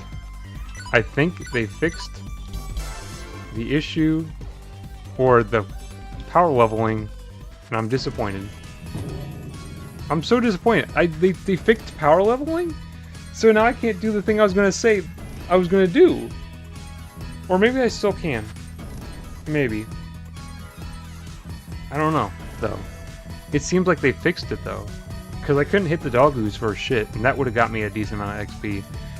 Kampa, how was the flight on Air Nep Nep? Dizzy, too high, I don't feel very good. As I said, it wasn't what it seemed, was it? I don't think doing the Cuban 8 and the Immelman helped any. On the return, I'll do the Nep Nep special on HED and un-HDD aerial combo. I don't like flying. I want to walk home. I want to beat feet. So, Iffy, what are we going to do now? Go to the Basilicom? Not like the Basilicom would let us see the Noir. Let's go to Xi'an instead. Iffy, who might the Xi'an be? A person you know? Yes, she helped us a lot. I don't know why I've made that sound. Probably because I kind of got a hiccup. Yeah, she helped us a lot the last time we were in the station. Can we trust this person? She's not in line with Avenir, is she? In line? Nah, like more in line to punch Avenir in the gut. She hates them. Let's go to the city first. I'll explain along the way. Yes, please do. Okay. Well, I guess we'll keep going. Or CPU blog. Learn at Station. Hi everyone, it's me, Blackheart. The theme today is on the subject of education. We put a lot of emphasis in raising tech talents. By doing so, we're further prospering Station. Oh, and our tech college is very affordable too. After all, I want everyone a chance for the future. If you're an aspiring student, think Station. Well, that's it for the update. See you again. And then I guess we have another cutscene Station. Penguin. And blah blah blah. I skipped through those because honestly they're not worth reading most of the time. So, this Oh, voiced is again. the last station. They say last station. It Feels like we've been away for a long while. So, do you want to take a look around before we go to see Xion? I think I said Cheyenne. Yes. Sounds fine. I was curious to see what releases Last Station may have. Oh, dude, I'm sorry. Every time I make the comment because I don't like it. I'm interested to see Last Station's publications as well. Last Station. It really is because it's like 17 games of me playing the Japanese voice actors. I don't like the way they say stuff. Okay, let's part here. We'll meet up again right here in 2 hours. Very well. Now, Iffy, let us go. Me? Iffy is the only one who can escort me. I always wanted to stroll with you. Escort? Wait, you mean a date? My, yes. Let us hurry and depart. I'll go look for a bookstore. I can guide you there, Lady Blonde. Lon, ooh. I'm sorry, this might be the problem with playing any more games. Besides Virtual Stars. Actually, I talked about playing, did I ever talk about playing Senran Kagura Cross Nep? I don't think I ever did talk about playing that game. I would consider it though. It'd be a good one to play. It's short because it's 25 hours. It's like not long at all. But at the same time, it'd be kind of weird to play that and not play like Shinobi Versus. So that's kind of a weird one. I already have it. Because I kind of wanted to replay it. And stream would be a good way to justify playing it. But I have to think about that one. But that one, like that one and Virtual Stars would be the only ones I wouldn't have to worry about bitching about the voice acting because they're all in Japanese, but... Are you sure? Yes. There's a bookstore near the thrift shop I wanted to go to. I see. Then let's go. Yes, What? Then I shall go in search of the duck P. Say what? What is the matter? I don't know. See, I think I mentioned it before. I don't know if I ever recognized that Doc P is supposed to be Dr. Pepper. You know, with this flow of dialogue, aren't you supposed to come with me? I have a regal mission to search for Duck P. Now, if you'll excuse me.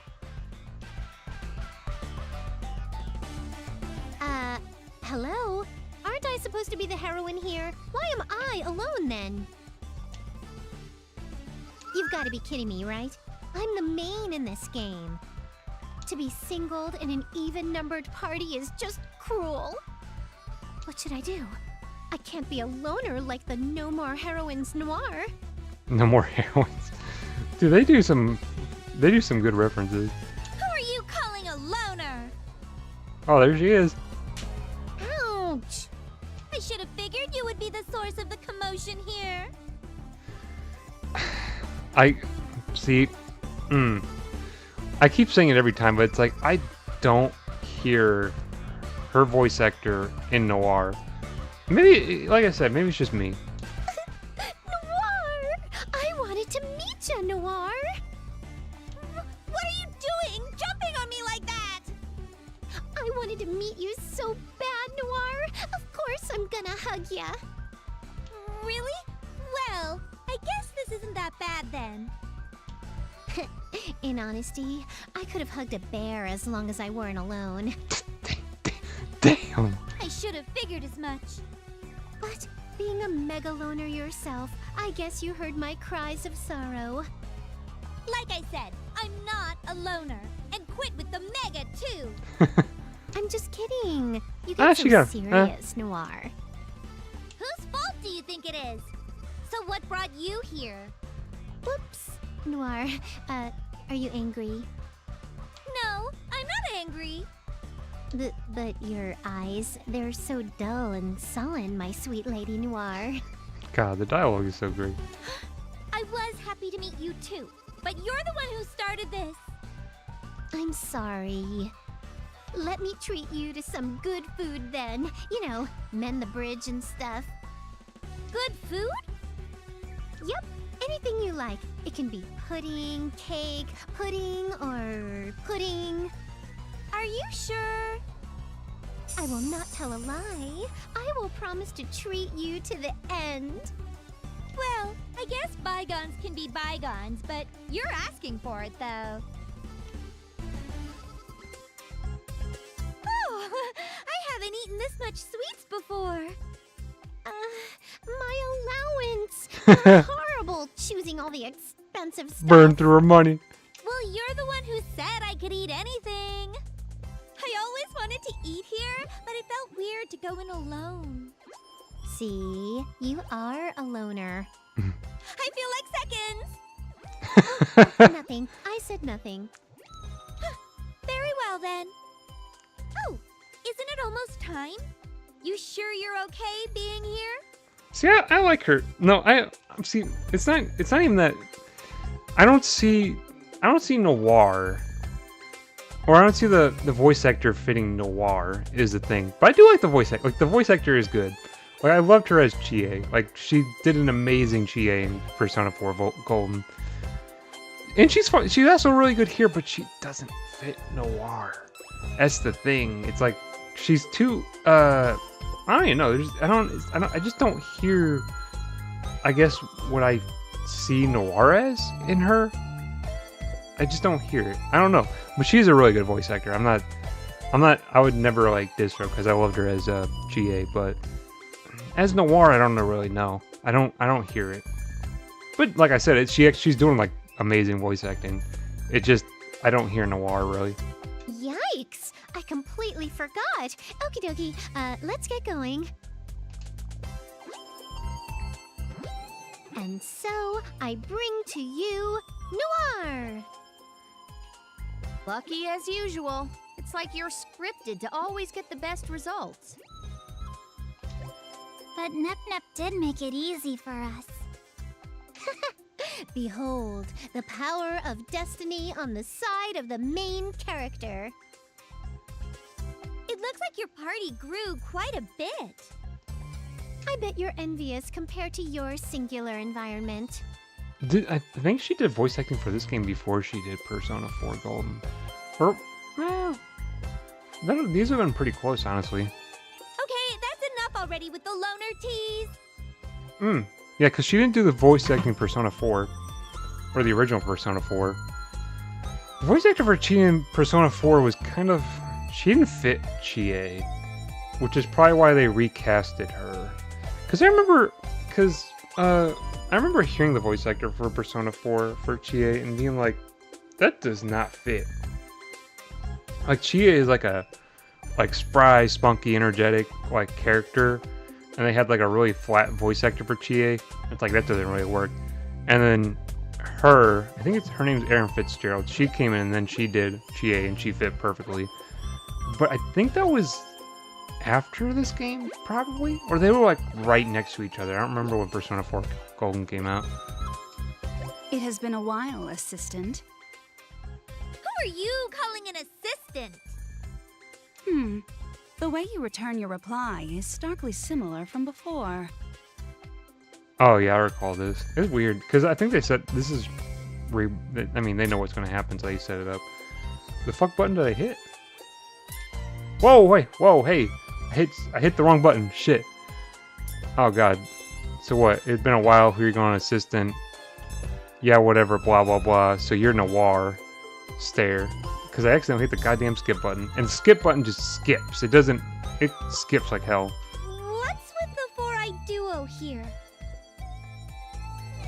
More like a trio since you have a pair on too. Well, we found who we were looking for, so let's change locations. Yes, it would be peculiar to be speaking in the middle of the road. What? You wanted to meet me? Noir, you look happy. Not at all. I was just curious, that's all. It looks like Lady Noir hasn't changed a bit.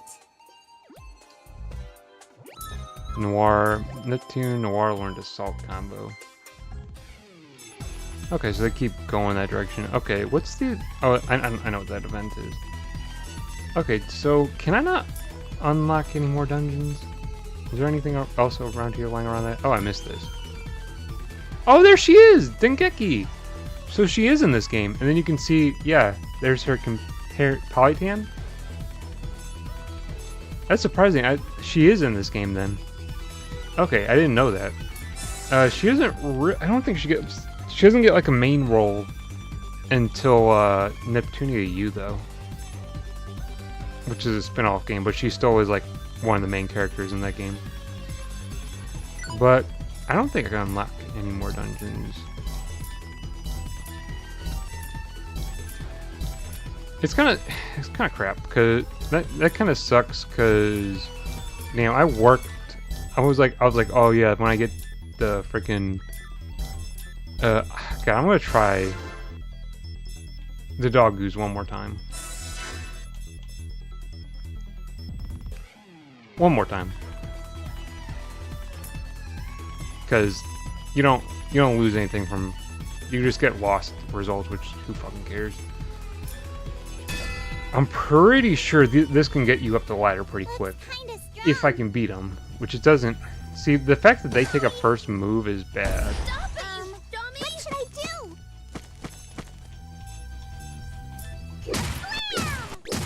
Yeah, the fact that they take a first move is bad. And the fact that your attacks really don't, your attacks don't do shit to them. That's just bad news. Okay, I think clearly I'm in a position where I can't beat them. Yeah, because they just drop. Yeah, I can't do it. Okay, I guess we'll go after Christmas again. Because honestly, we're about to wrap up because getting pretty close to the 3-hour mark. Even though the majority of that 3 hour wasn't even going through the story. I think I'll do it differently next time. Where we won't be doing so much grinding probably. Because I was pretty convinced that this would be like, hey, you can just knock this shit out, and it doesn't seem like it, which is kind of unfortunate. Because I was pretty confident that once you hit this part of the game, once you got the Coliseum, it absolutely was like it in Rebirth. That once you hit the Coliseum, like leveling was a joke. Like you could just do, like I remember leveling up like hella levels really fast. So I guess that isn't the case in this game anymore, which is kind of crap. Kind of sucks. But you know, whatever. I don't make the rules. My power is awoken. I don't know how much money do you get from beating them though. I'll be your opponent. My turn. I wasn't really paying attention to that.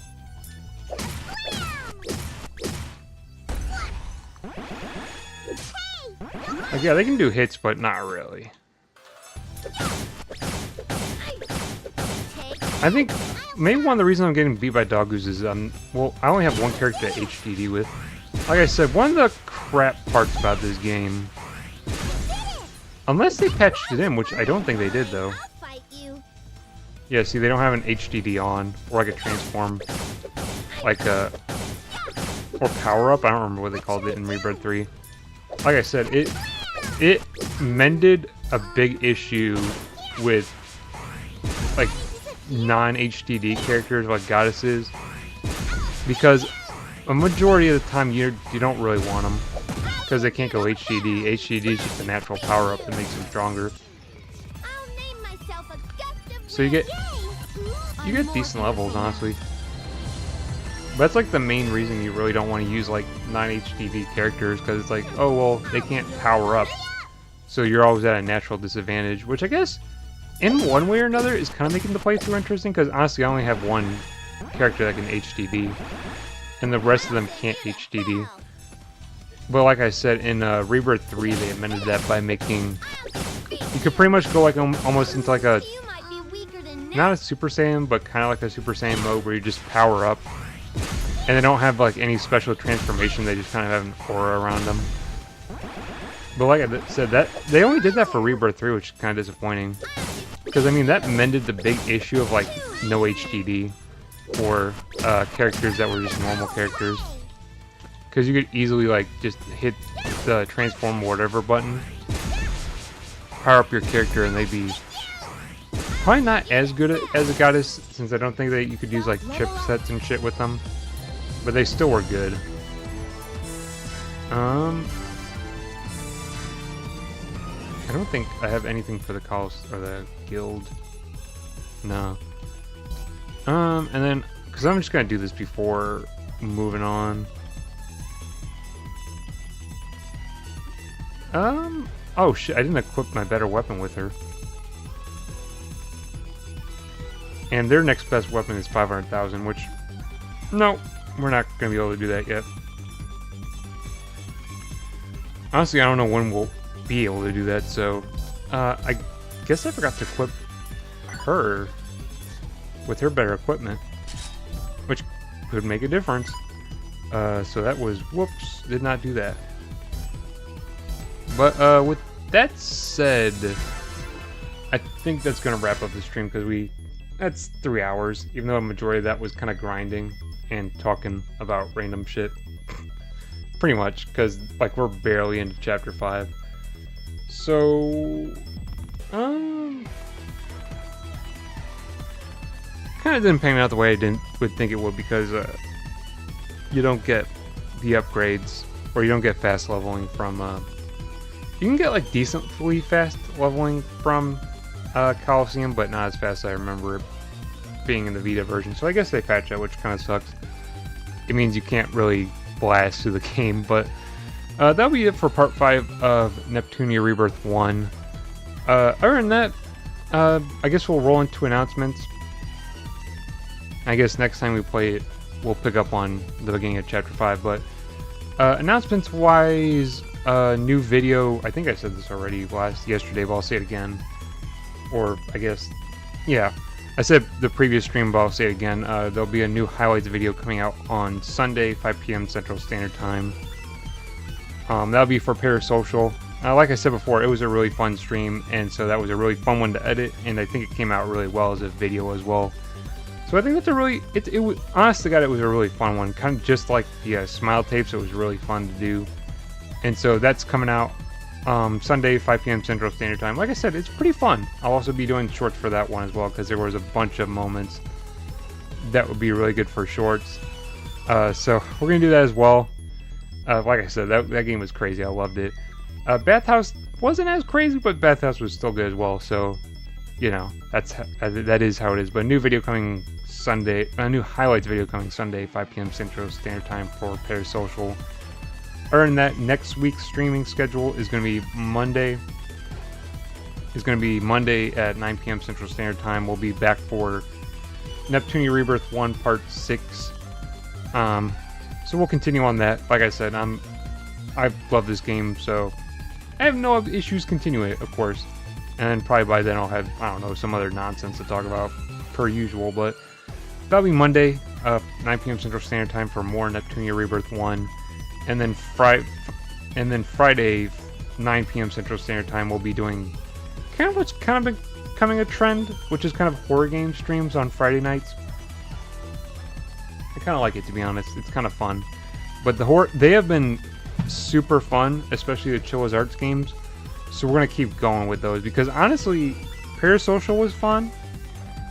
And the Bathhouse was really fun. At some points, though, Bathhouse kind of dragged. But other than that, it was actually a really fun game, so I really enjoyed it, even though we only got 2 of the 3 endings, because honestly I couldn't figure out how to get the 3rd ending. Got 2 of the 3 endings, but it was still fun nonetheless, so we're going to do next Friday, 9 p.m. Central Standard Time, we're going to do another horror game stream, and there'll be another Chilla's Art game. Can't tell you which one, because I don't know. I haven't picked one, again. I just kind of pick one at random and then play it. Seems to have worked out pretty well so far, but it seems like those games are all kind of good anyway, so I feel like whichever one I pick will be good either way, and it'll be a lot of fun. But that's it that I have for announcements, and honestly, that'll be it for the stream. So, new highlights video, Sunday 5 p.m. Central Standard Time for Parasocial. Don't know why I forgot it for a second. And then on Monday at 9 p.m. Central Standard Time, we'll do the next part for NEP, and then Friday at 9 p.m. Central Standard Time, we'll do a horror game by Chilla's Art. So that's kind of all I have to say in terms of announcements and stuff. So that'll be it for the stream. Thank you very much for watching, and until next time, I'll see you. Stay chill. Get me off the screen. Check. I found an issue that I had with this, but it's always been kind of weird.